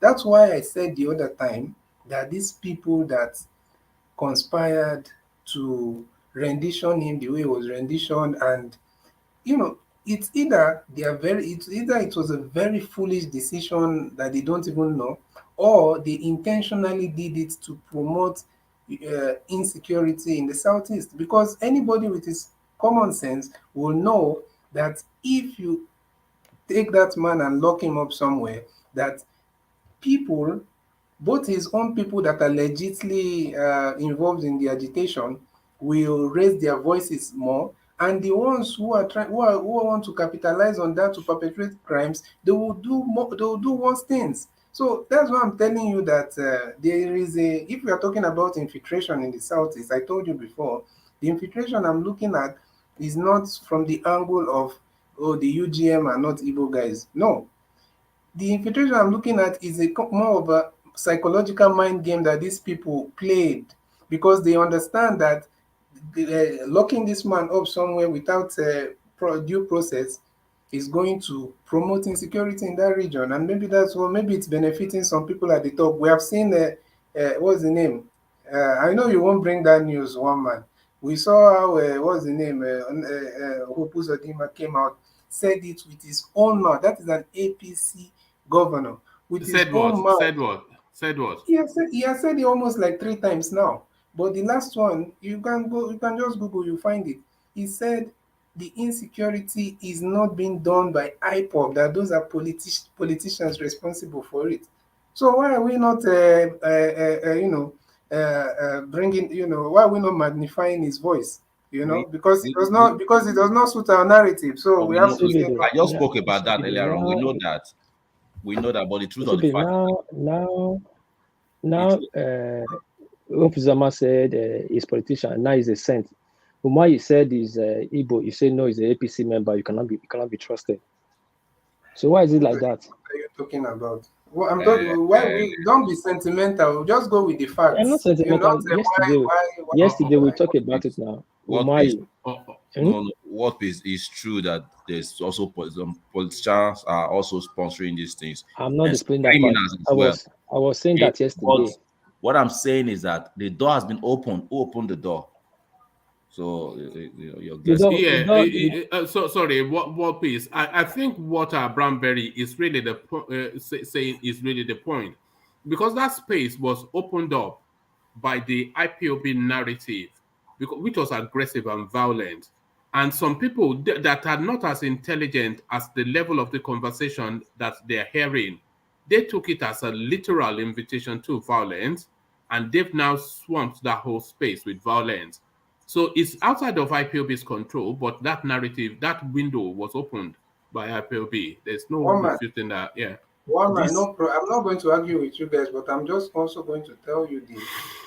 If you're going to go down that road, then you have to look at it in its entirety across the world. Now, if you go, just an example, I don't want to go back and forth because I know people. Okay, make that example, and then I'll take you to another talking point after that. So yeah, if maybe people start pointing fingers at Russia, at Ukraine, just because, do you know that some of the things that have made Russia invade that space is because of those, you know of the neo-Nazi movement in Ukraine. It's a very big movement. Those people are anti-Russia. There are so many anti-Russia groups. So imagine people now saying that Ukraine, or you people, you have created the space. That's why Russia has invaded you to cause all these things. So let us not go that route. No, that's a narrative as well. Hold on. That's a narrative as well. I'm not sure that your example refutes the point. Yeah, your example is totally different. Look, what I'm saying is that if what happened in the east happened in the south, somebody opened the door. The same thing is happening that we continue. If it happened in the southwest, it happened in the northwest. northeast. It's still there. Now it has all. Yes, that was Boko Haram. Yeah, so they opened that door, and we've seen the offshoots. We see what has come to. All right, yeah, you're right. Okay, see, my brother, You say Russia own does not make sense, it's too far. Now look at Palestine. Are you trying to tell me that the guys who are calling seriously for Palestine separate, since we want to use agitation, the guys who have been campaigning for their own state, are you going to tell me that because of Hamas, that the entire Palestinians that want their own state, they are now criminals because of Hamas? So Hamas is a We're just talking terror, about is a something terror else. organization. No, hold on. Let Sebede have the final word on that space, and then I want to move him on. So go on, Sebede. Yeah, the final word on that space is that we should not, if we go by that, then we are going to be condemning every single agitation all over the world, because there's always criminal elements that uses those narratives to carry out things, their own selfish agenda. You understand? So we cannot now say that, okay, because of that, there should be no more agitation. Does it make any sense? So that's how I'm going to leave it. All right, let me take you to the space then. The governor of Ekiti State, he has been ruling that state from Abuja, only went there for his inauguration and immediately, very swiftly left the smelly, unwashed people of the state to go and hang with the more elegant people in Abuja. Spending more time in Abuja should not bother Ekiti people. This is Kayode Fayemi. So he was in an interview on Channels Television when it was put to him frontally that since his inauguration, he had not stepped a foot in that state. And he's saying that the people are not complaining, that he can remotely manage them from Abuja, and he doesn't want especially to hang around the great unwashed. So what are you then making of this remote governance that is emerging within the Nigerian space? Yeah, it shows that these people are. It shows that this federal system is all a sham, and most of these governors they would never support restructuring or whatever. If these guys are comfortably going to Abuja to stay, and it doesn't make any sense. I'm not obviously you're joking when you're talking about the smell. I think the only thing is that. If a governor goes to Abuja, it's not wrong, but these people should be able to go and come back. They should go stay there do their business. At the most, they stay for 2, 3 days, then they go back to their states. I don't know what exactly are they lacking in their state, you know? Because Infrastructure, security, electricity, good restaurants, they are Jebota life. They don't want to hang around smelly people. This is what they are saying.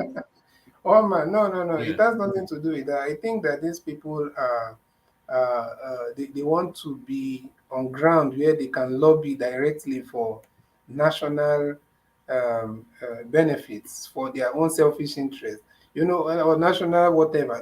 These people, it has nothing to do with all that. They live in the best places in every part of their state.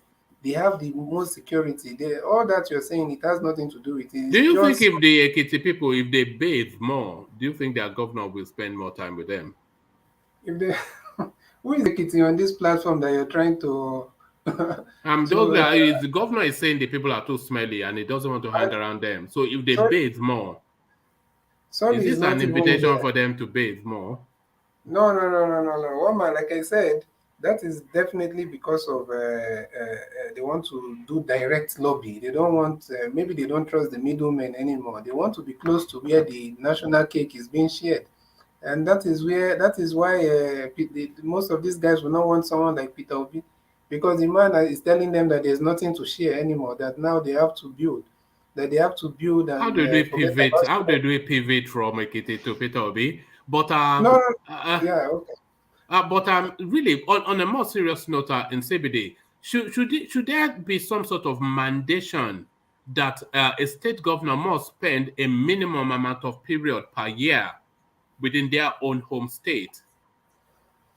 Should they be made to spend at least a minimum of you must not be out of your state less than 4 or 5 months, including medical needs. Because how can you be in Abuja? What's the immediacy? What's the connect with the people? How are you able to feel the pulse and the need of the people you claim that you are governing when you are in Abuja and they are in Nothing. Ekiti? And it's saying is acceptable. Is that acceptable? No, in fact, it's not a matter of minimum. They should not live in any other. They can go on trips, on business, on consultation, How would you whatever they know need how to. bad the roads are? How would you know the quality of the contracts that you are? Is it the Minister of Works, the Commissioner of Works that will be phoning you in Abuja that yes, sir, they have done the road? Yeah, What's the hands-on? Where's the hands-on governance? it doesn't. In fact, to be honest with you, I never believed it was a real thing. But He from what admitted I've it. He didn't deny it. He said they don't mind. They shouldn't bother them. He said it read, on a live TV studio. then he do, I think it doesn't make any sense at all. These people should not live. They should. It's not a matter of how long. They should live in their state. They should only go on whatever official duties that they are going for, and go back to their states. They have everything. They have everything. So they have their own communities that are, that is like a fortress that nobody can penetrate, and they do their things. You see how they live in. Imagine one governor will be passing, like 20 cars will follow him.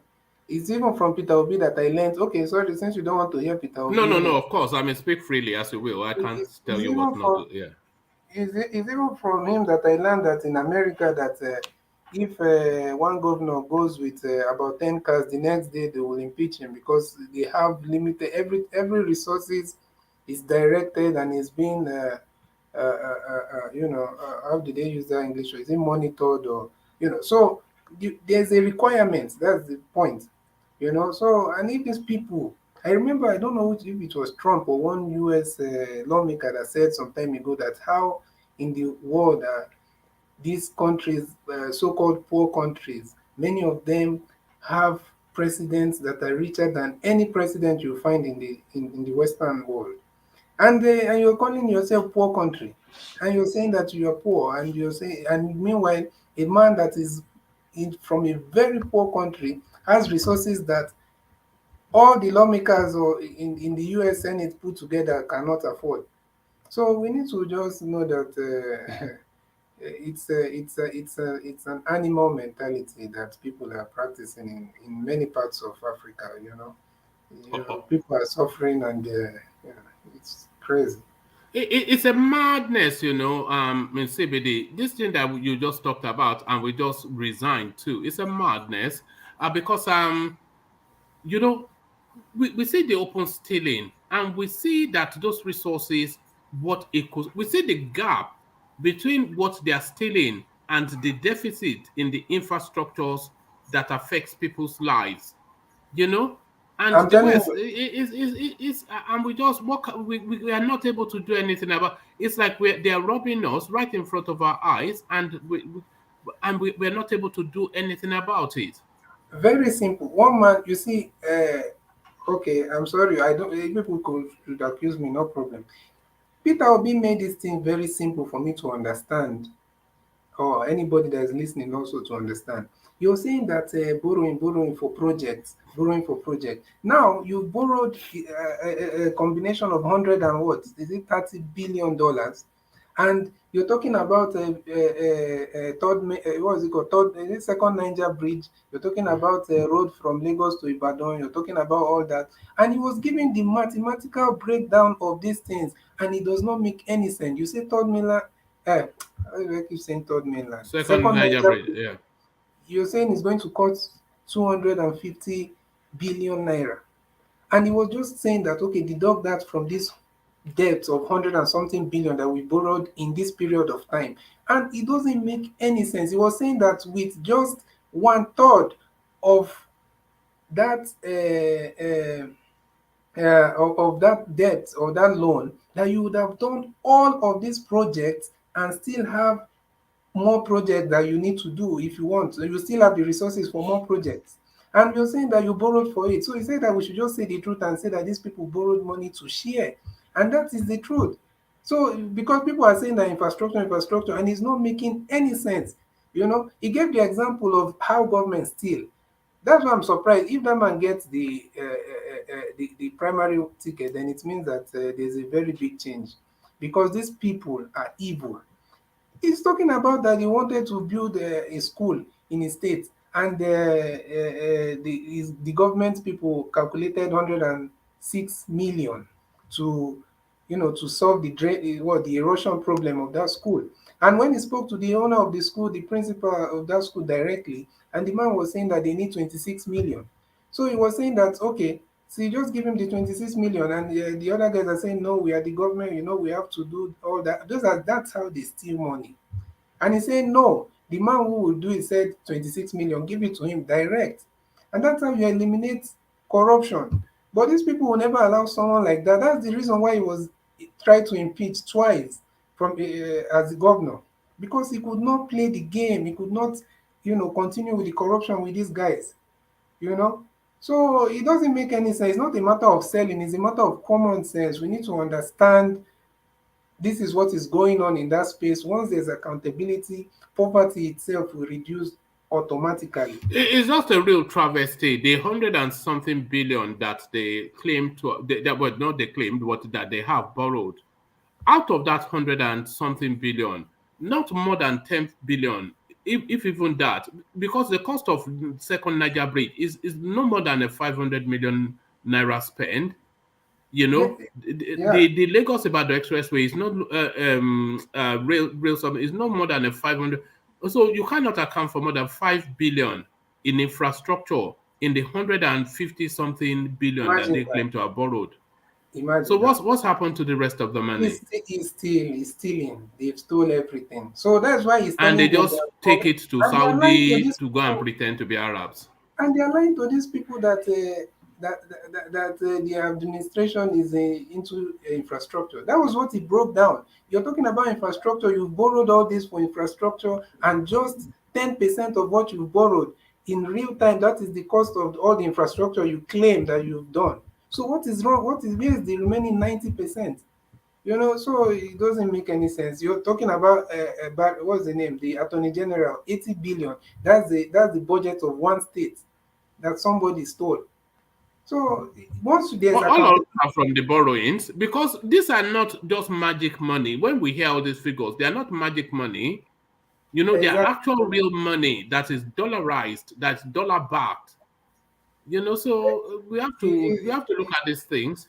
it's crazy. It's It's a insane, madness. What we are doing in and Nigeria is a madness. that's why he's saying that it's no longer greed. It's no longer it's sickness. That's what Peter Obi said. It's sickness, because how do you do this to your Forget own Peter people? Obi, though. It's a subsisting Okay, narrative okay, outside let me of not Peter mention Peter Obi. Obi No, because but you it's can common mention sense. him, but the attribution is not to him. It's Yeah, not as exactly. though he, yeah, so yeah. Yeah, no, because I heard it from him. So, All right. but my point is that it's common sense. This is our biggest problem. These people are stealing, because you're talking about infra. If these people have used just 30% of the money they borrowed for that infrastructure, Nigeria would have been like somewhere like maybe South Africa or something. These people are stealing and they are lying, and that's why I feel like we should not praise these people for doing mediocre jobs. We'll come and say they try doing what? They are not using the That money. thing used to really irritate Ajande Koko. When you say these people try, they used to vex Imagine him. that. What have they tried? We are praising these people for building railway from Lagos to Ibadan. How much is it? The hotel, and these people have borrowed billions of dollars for something that will not cost less than 10% of what they borrowed. So where's the other ones? And who will pay the debt at the end of the day? The whole country, hardworking citizens, from their taxes and everything. It doesn't, you know. It's quite depressing when you think about Nigeria, and when you start to add figures to these things, you almost want to cry. Exactly. Uh, Imagine, I can't even believe it that we are. One man, I don't know when he said that. I can't believe that we are producing. I never knew this. That Nigeria is as a giant of Africa, 200 million people shouting giant of Africa and everything, oil money. These people are producing only 4,000 megawatts of power. Can you imagine that woman? It could not get through to my brain because and 4,000 megawatts. really, with these people, we must for till the end of time, there must always be an attempt to recover these monies from these people. We must recover from these people. How can you borrow $150 billion, spend $2 billion on infrastructure and steal the rest? And say that you want to and borrow we're more. just happy for you to leave and you just walk away with over $150 billion. Or are these people building? There's also And we are talking about Elon Musk. The richest person in the world is a Nigerian. Forget Elon Musk. I'm telling you, know. Or that's why somebody was asking, are these people building another country somewhere? Is there somewhere they are building? If no, not, they are packing it to the Middle East because that is where spiritually they are, and they think they are Arabs, but they are not. They are Africans. Imagine that. You know these people now. They think they are Arabs. They want to be pretend Arabs. But thank you, CBD. The more we talk about it, the more vexed I get. But thank you, CBD. For someone that don't, let me just finish by saying this. For someone that don't understand, Egypt of 80 million people have now 50 something. I think of, let's say, 50,000 megawatts, and Nigeria of 200 million with all the money, everything, 4,000. Can you imagine? Well, okay, let's go. All right. So super chat.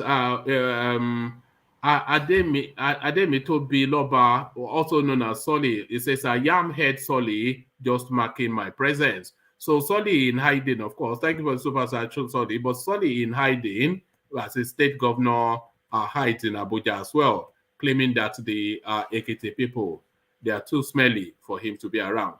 So from the smelly Ekiti people and the fragrant on CBD, we go on to the rational mind. So rational mind, are you there? All right. We don't have rational mind. So I'm here. All right. So hold on. So Thomas, are you there? Okay, we don't have Thomas. I want to be letting go all the people that are not there. So I know. Oh, so rational mind. So then to that space, the Ekiti state governor are saying that he can perfectly well run his state without setting a foot there. What does that mean, rational mind? I think when you were saying the way you embellish things, that they were smelly. That's what they said. I said they don't wash in Ekiti. So, I mean, you don't want Ola and Solid to start coming and charging, coming into your room here and start. Okay, anyway, so, well, I think a lot of people have said it. What I would have even loved to say. Even with yourself, one man, you've kind of like, I could see from your tone of voice that you are so much irritated and how these people take us for granted. It's quite astonishing, isn't it? Can you imagine the governor of New York living in Washington and saying that he can perfectly well run? He won't be there. He will be governor of no more than 24 hours if he tried that. You see, we'll all keep going back to the same narrative, the same discussion that most of us don't like hearing. Unless until Nigeria is restructured, Nigeria practice what is known as true democracy, like we see in other countries, where their leaders are accountable, where their leaders are, in the true sense of it, they are servant leaders, they are servants to the people who elected them there. Until then, we cannot move forward in that country. When you have a governor of a state who considers himself a little emperor of his own, who can do and undo, and nobody's going to question him. We know why they are there in Abuja. He has declared for his presidential. He has said he wanted to become a president, but all he now does is just go sit down there, like we saw in the person of Memala Boni, who was doubling as both a chairman, interim chairman, and also as the governor.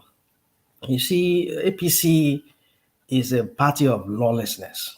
I'm not saying PDP too is not, because when they too were there was a lot of lawlessness that took place during their own time. But I think APC took it to another different level. These people are people who don't respect what the rule of law is and what is against all logic, and what one can call a rational kind of way of viewing and seeing things. These people defy it all. And so you kind of like wonder, are these the same kind of people that will want to come back again, to come steer the aims of affair of that country again, with this same attitude, with this same way and lifestyle and style of governance? We're not going anywhere. I'm not saying restructuring is a panacea too, but then At least it will help to solve some of the many ills that country is going through. The leaders, the crop of leaders we have, in addition to our own problems, our own as the masses themselves. You see that country, and look at it. The country is so, I mean, the future of that country is so bleak. I see a kind of like a circle that will continue just going round and round and round and round, and that's how we continue living, except something drastic happened in that country. So, going back to the fire, I mean, well, it's up to the people of Ekiti. How do we break out of it?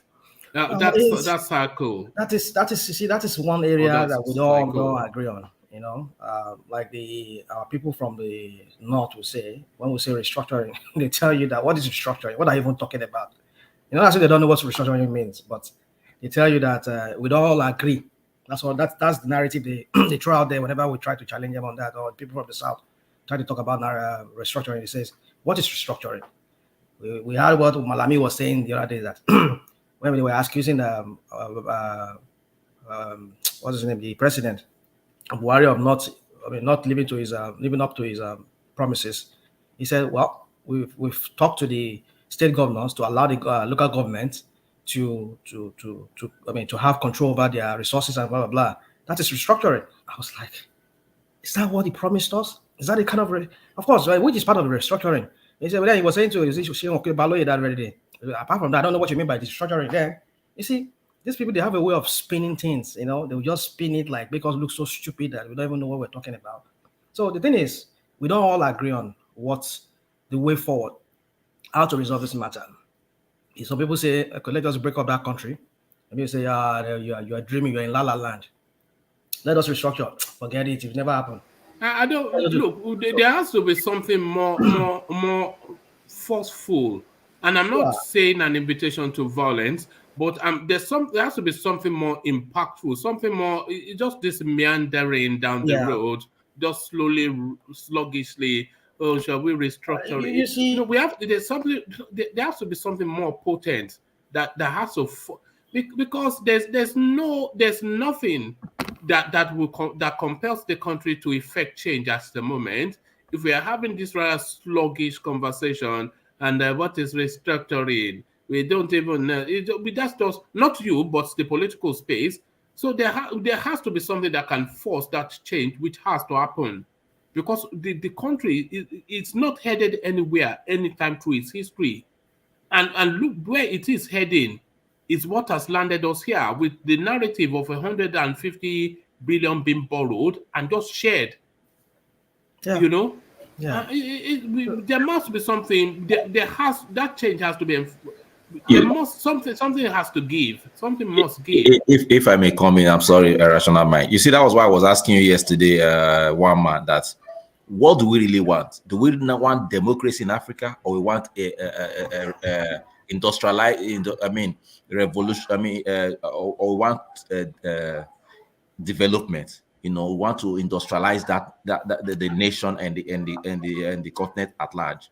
You know, because the only way that we can quickly do this fast and make sure that the nation is being industrialized is now whoever becomes, we can start with democracy, but whoever start doing the right thing, okay, start making sure that everything that he's doing if that person starts doing the right thing and just put his stamp down. Just like, look at China. You cannot go and tell China now that their government is not democracy, you know, but almost 90% of them are out of power. You know, they are all. Are you saying essentially that Nigeria and even Africa is not really suited to the Western style democracy? Not at all.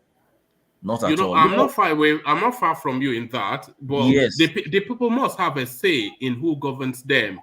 But is it the Western style democracy? What the people want is economic, and you know, they want everything to be working. Brownberry, one man. You see, let me say this to both of you. We are practicing democracy that seems to be something that gives people the say. Our leaders are still treating us like this. When we now have an autocratic governance like that of China, oh my goodness, you people, you really want to bring us back to Stone Age. So I don't see what you people are saying as something that is. You see, it's true that Africa. Listen. It is true that Africa is unique.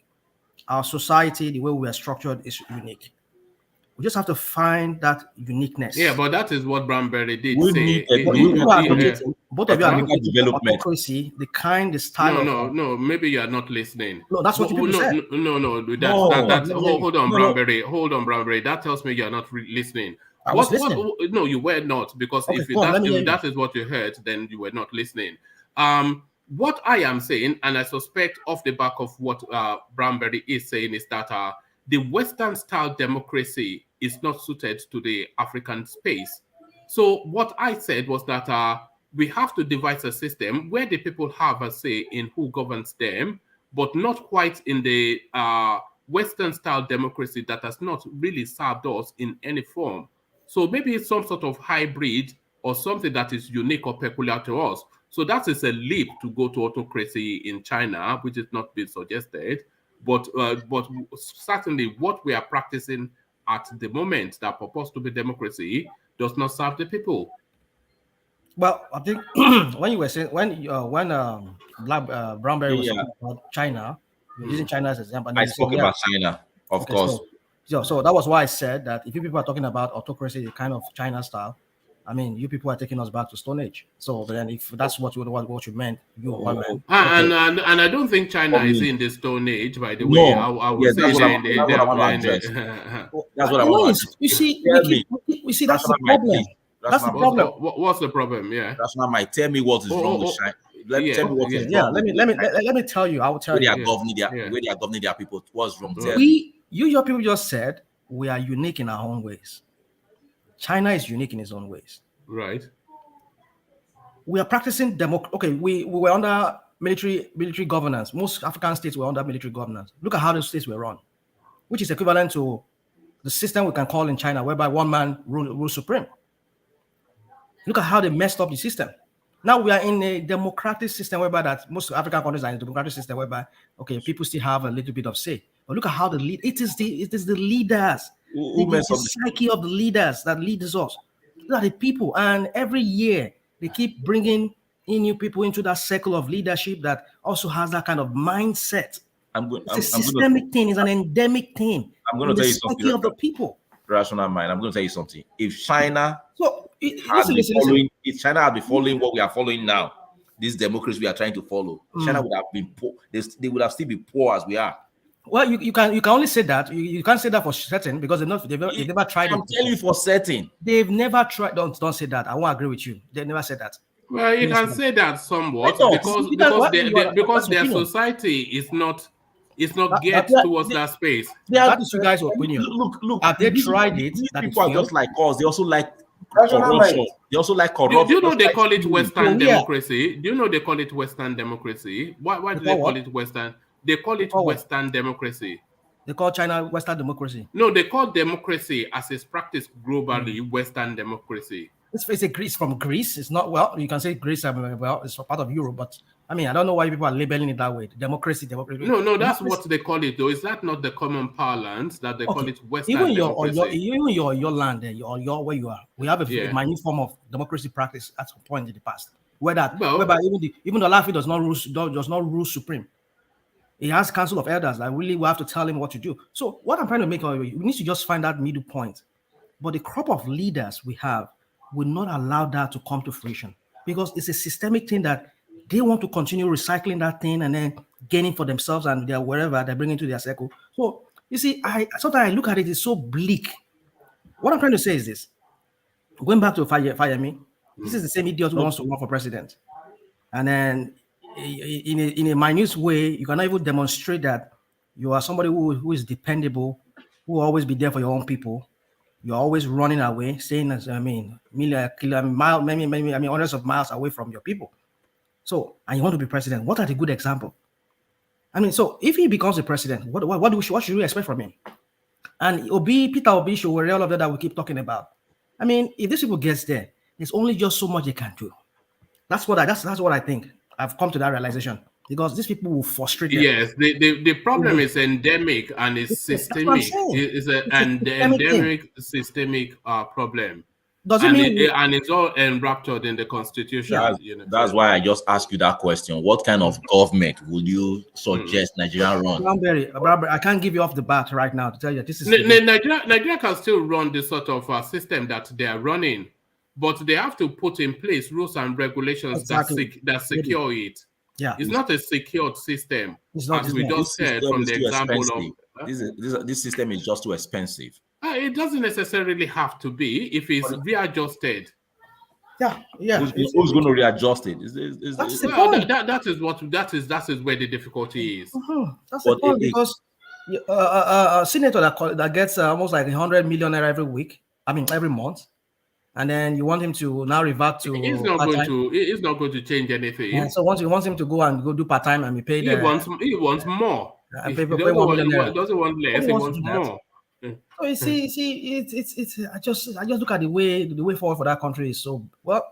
Like I just believe if Obi can go in there, or anybody that can go in there that will transform that country, let them go in there. But I just believe they can't do much because the corruption there in that system will fight back. Look at this one that is there right now. Maybe really meant well, but look at the people that hijacked him. Who know maybe it's true or not. Maybe it's just a lie that his wife was just trying to point out. It never meant well. What he intended is what is playing out now. But rational mind. Let me go on from you to Bartholomew, who joins us from New York, I think. But before I go to Bartholomew, let me acknowledge super chats calling. Let me acknowledge super chats coming in from Solly, who seems to have also discovered the super chat button. I thought it was only Alexander Gomez and Plenty Water that knew the route to that button, but it looks as though Solly has found his way to that button. One man, Ekiti people are not smelly. I use one of the best perfume fragrances out there. So that which essentially makes my point. So it's not the perfume fragrance, it's just soap and water. This is what we're talking. It's not covering up the smell with perfume. It's taking a bath. This is what they're accusing. It's your governor that is saying they are too smelly and he can't live amongst you. One man, Ekiti people are not smelly. I use one of the best perfume fragrances out there. So what is the name of that fragrance that you use? I use Paco Rabanne, 1 million. Having now discovered the super chatter button, Solly cannot now stop. He goes on, Fayemi is not an idiot. Please, rational mind your words. He has done a lot for Ekiti State. So how has he done a lot for Ekiti State is the question, Solly, living in Abuja. Fayemi is not an idiot. Please, rational mind your words. He has done a lot for Ekiti people, not state, but Ekiti people. So thank you for the super chat, Solly. So we go on from rational mind to Bartholomew. So good to have you, Bartholomew. So can you just speak briefly then, Bartholomew, on the space of Peter Obi in London, having conversations with the British Prime Minister? How do you think this then aids, if it does, his presidential ambitions? Bartholomew. Yes, good morning, everybody. Can you guys hear me? Perfectly. Oh, thank you. Good morning, good afternoon, and good evening. So, one man, like as I said before, I don't care about all this our politicians, because all of them are looking for their own pocket, and I have nothing good. Simple one thing to give them, like credit. No, because there's one to come to work for people, not to people to work for them. So now all of them coming inside, showing you pictures where they go and where they don't go. Hold on, I'm coming. No, je tengo amigo aquí. Yeah, gracias. So they're all coming here to show you pictures where they go to London, where they go to Europe. Listen, they are doing all this to deceive me and you. And we know, and let me tell you one thing. We always come here in your platform. I've been listening to you for years. I've been listening to you, one man, before. By the time you are doing only the radio, not even the TV. So now listen, we are coming here every year, every day to talk about these rich people. We are coming here every day to talk about Peter Obi, Fayemi, Tinubu, Nnamdi Kanu. Okay, I have a question for all of you. I don't know if any of you have been to Cotonou, Togo, or Ghana.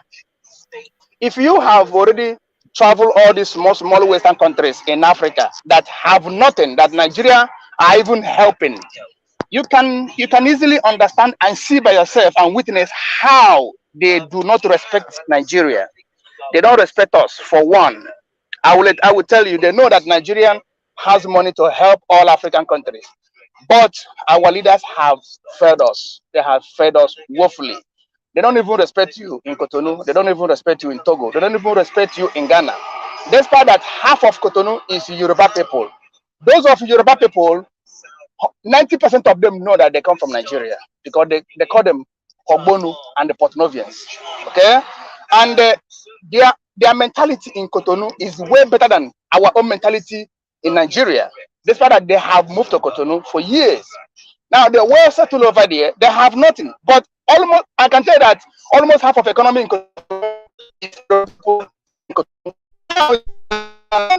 is Fire me, we come here every day and chant. One man, we're gonna have more problem in Nigeria. Why we're having problem in Nigeria? Because our leaders, the people that we vote in, have fed us. When they fed us, what do you expect? What you're expecting is problems. It's gonna come to you. We can come here you can come. Listen, by this time next year, we're still gonna be saying the same thing. 3 years coming, we're still gonna be saying the same thing. I think I see something like a fire in the Balogu market this morning. I don't know if anybody say it in YouTube. I don't know if it is Photoshop or fake or whatever it is. But Yeah, I think something. I saw it. Okay, one man. We are not talking about all these things.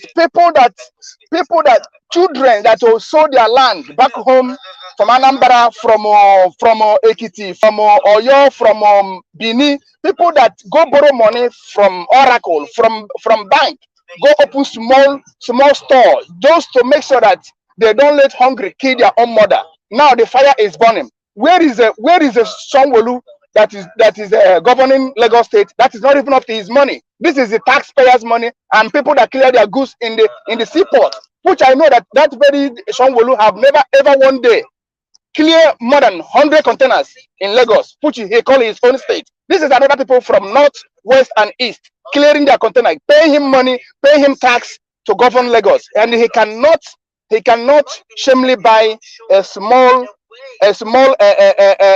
fire department truck that will help people that sell in the market, which pays tax. Listen, one man, we are joking, man. We are here speak long grammar, attacking each other. I see someone now attacking rational mind. Oh, don't mention about fire me or who. Don't mention about who. Listen, you are mocking yourself, and I think it's gonna come to us one by one. Because at the end of the day that we see evil and cover it, one day it's gonna come to your face. If all this very cannibalism that you guys are talking about in Igbo land, yes, I agree.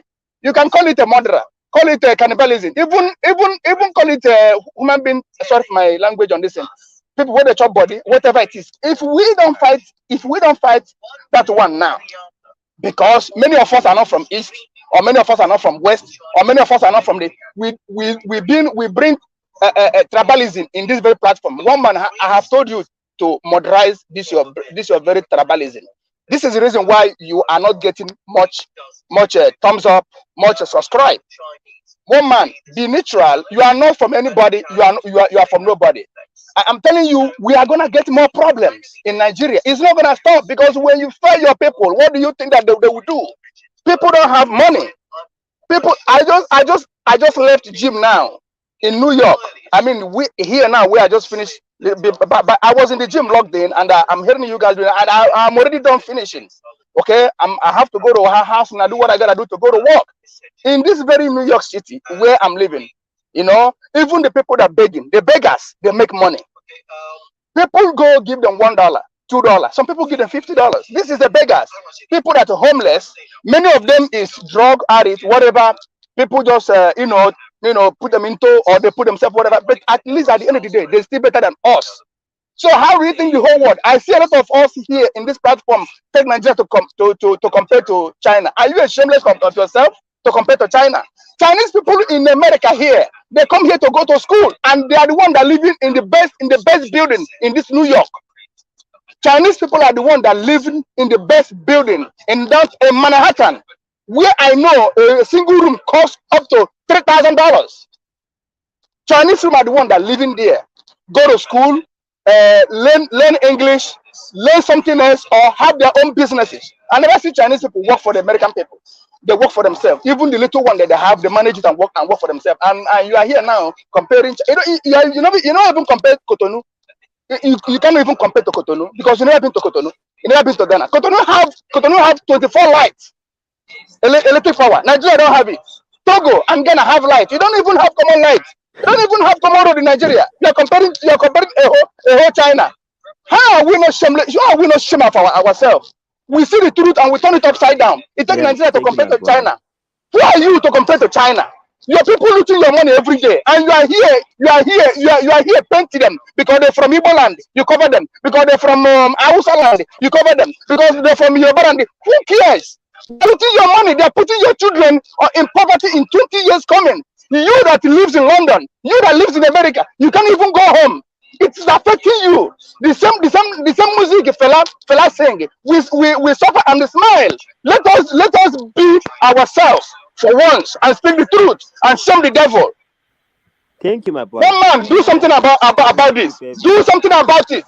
One man, do something about this. We all love you and we want your platform to go to. If it is the other platform, I would have been seen up to 200 thumbs up and subscribe. One man, do something about it. Talk about the poor ones in Nigeria. Talk about now this fire is burning in Balogu. Balogu is in Lagos, and people that are on that majority business is in Yoruba, Igbo, and Hausa. After this very fire burn finish, what do you expect them to do? You want them to go and cry for you? Many of them will jump to thief, will jump to cannibalism, will jump to whatever that you guys are measuring here. If any of them do it in Lagos now, you find out if it is Igbo or from Bini or from Ore or from, you will not label it. It is Igbo thing, but you don't go near the hammer in front of the at the head of the nails. Say the truth and shame the devil. Fire is burning. We don't have no this thing. But I rest my case, my brother. Let me know about you guys. I rest my case. Thank you very much. All right. Thank you, Bartholomew. I would do something about it, except of course I didn't hear a good 80% of what you said. My system crashed and I had to reboot. So, but I will listen back to hear exactly. They will explain to you later. Yeah. No, I will listen. I will listen back. But okay. It sounds as though whatever you did say, a lot of people agree with you because you are getting a lot of applause. One man, I live in Cotonou for 20-something years. I live in Cotonou. I speak Cotonou language more than Igbo language. I speak Togo language. I speak Ghana language. Listen to Rational Mind and listen to Vin. They are telling you the truth. I don't know how many of you have traveled. I'm not saying that to go there is hard, but travel to the neighbor countries in Africa and get common experience and mentality. Know what is going on around. We the Nigerians is the one that power Cotonou, power Togo and Ghana. But today they are better than us. How shameless us all the time. The same Nigeria. We sell gas to Ghana. We give Cotonou light. We give Mali light. Those small countries, they have 24 light service every day. Nigeria, my wife is a Ghanaian. He lives in Anambra State. I rent a house in Lagos for them to come to Lagos and stay, vacation. But my wife refused. He said, coming from east to Lagos all the way for suffering, no light. Mosquito will bite. Mosquito will be like it be like rats. Let me stay in the east. Okay. My brother, I rest my case. All right. Thank you, Bartholomew. So that was Bartholomew. I missed a lot of what he said, but I will listen back. But from what Irene is saying, were you accusing me of being tribal, Bartholomew? I'm not saying no. I said people that come to our. I'm not gonna say your platform is our now because all of us go there. Yeah, I listen. Yeah. So please, one man, be the head, be the good leader, moderate everybody. I am begging you, be the head, be the good leader. You are a good leader is always a good leader. Don't side anyone, moderate anyone. Tell them, hey, listen. No. Nnamdi Kanu is not a governor. It's not a minister. It's not a president. If you're doing something wrong, all you need to do, bring him to the round table, which you live in London. London people do it. That shows wiseness because two wrongs cannot make right. bring them to the round table. Igboho did not violate anybody. Do you know that this is very Igboho that they release in Yoruba? Do you know who released them? It's not Yoruba. It's not Yoruba people, because I'm listening to the Yorubas in Cotonou that shouting to their own president to leave the guy. And they do, the Cotonou people, they do what their Cotonou leaders, they do what their people say. I live in Benin for years. So, but my brother, carry on, and I pray for God to bless you guys. Thank you. All right, thank you, Bartholomew. So, thank you, Bartholomew. I must round off here in CBD, but in CBD you had Bartholomew's admonition. So all your tribalism, you have to stop it in CBD. You have to stop being tribal here. I think what I understood largely is that he's appealing to you, and he's still listening, and you will disagree if I'm lying. No, I have to round off. So yeah. He's appealing to you to try as much as possible to evolve, or should I say, move the conversation away from the tribal tonalisms, so that we face the main. We look at these oppressors as one, and we deal with it based on issues and not on tribal, tonality. All right. Before you go, let me quickly just let him know, Bartholomew, nobody was comparing China to Nigeria. We are saying, what I was saying, I want Nigeria to be like China. I never compare. No, if you say that, then he will want the right to reply, and then he will go on and on. But thank you, Bartholomew. So sorry, Bartholomew, I've muted you only because I want to shut down. But I take your point. So we want to try to move away from the tribal tonality, something that we do try to do. But it seems recurring, especially if we have elements like in CBD and Mike on the same show, then there's no escape. If you have CBD and Mike at the same time on the platform, there's no escape, because he wants to Igbo it and he wants to Yoruba it, and then there it is. But no, I do take that point, which you are not the first to make it. But thank you. So thank you, Bartholomew. Also, and thank you everyone. So I'll leave it there. Carry conversation on within the comment section over here. I say peace. Okay, good night.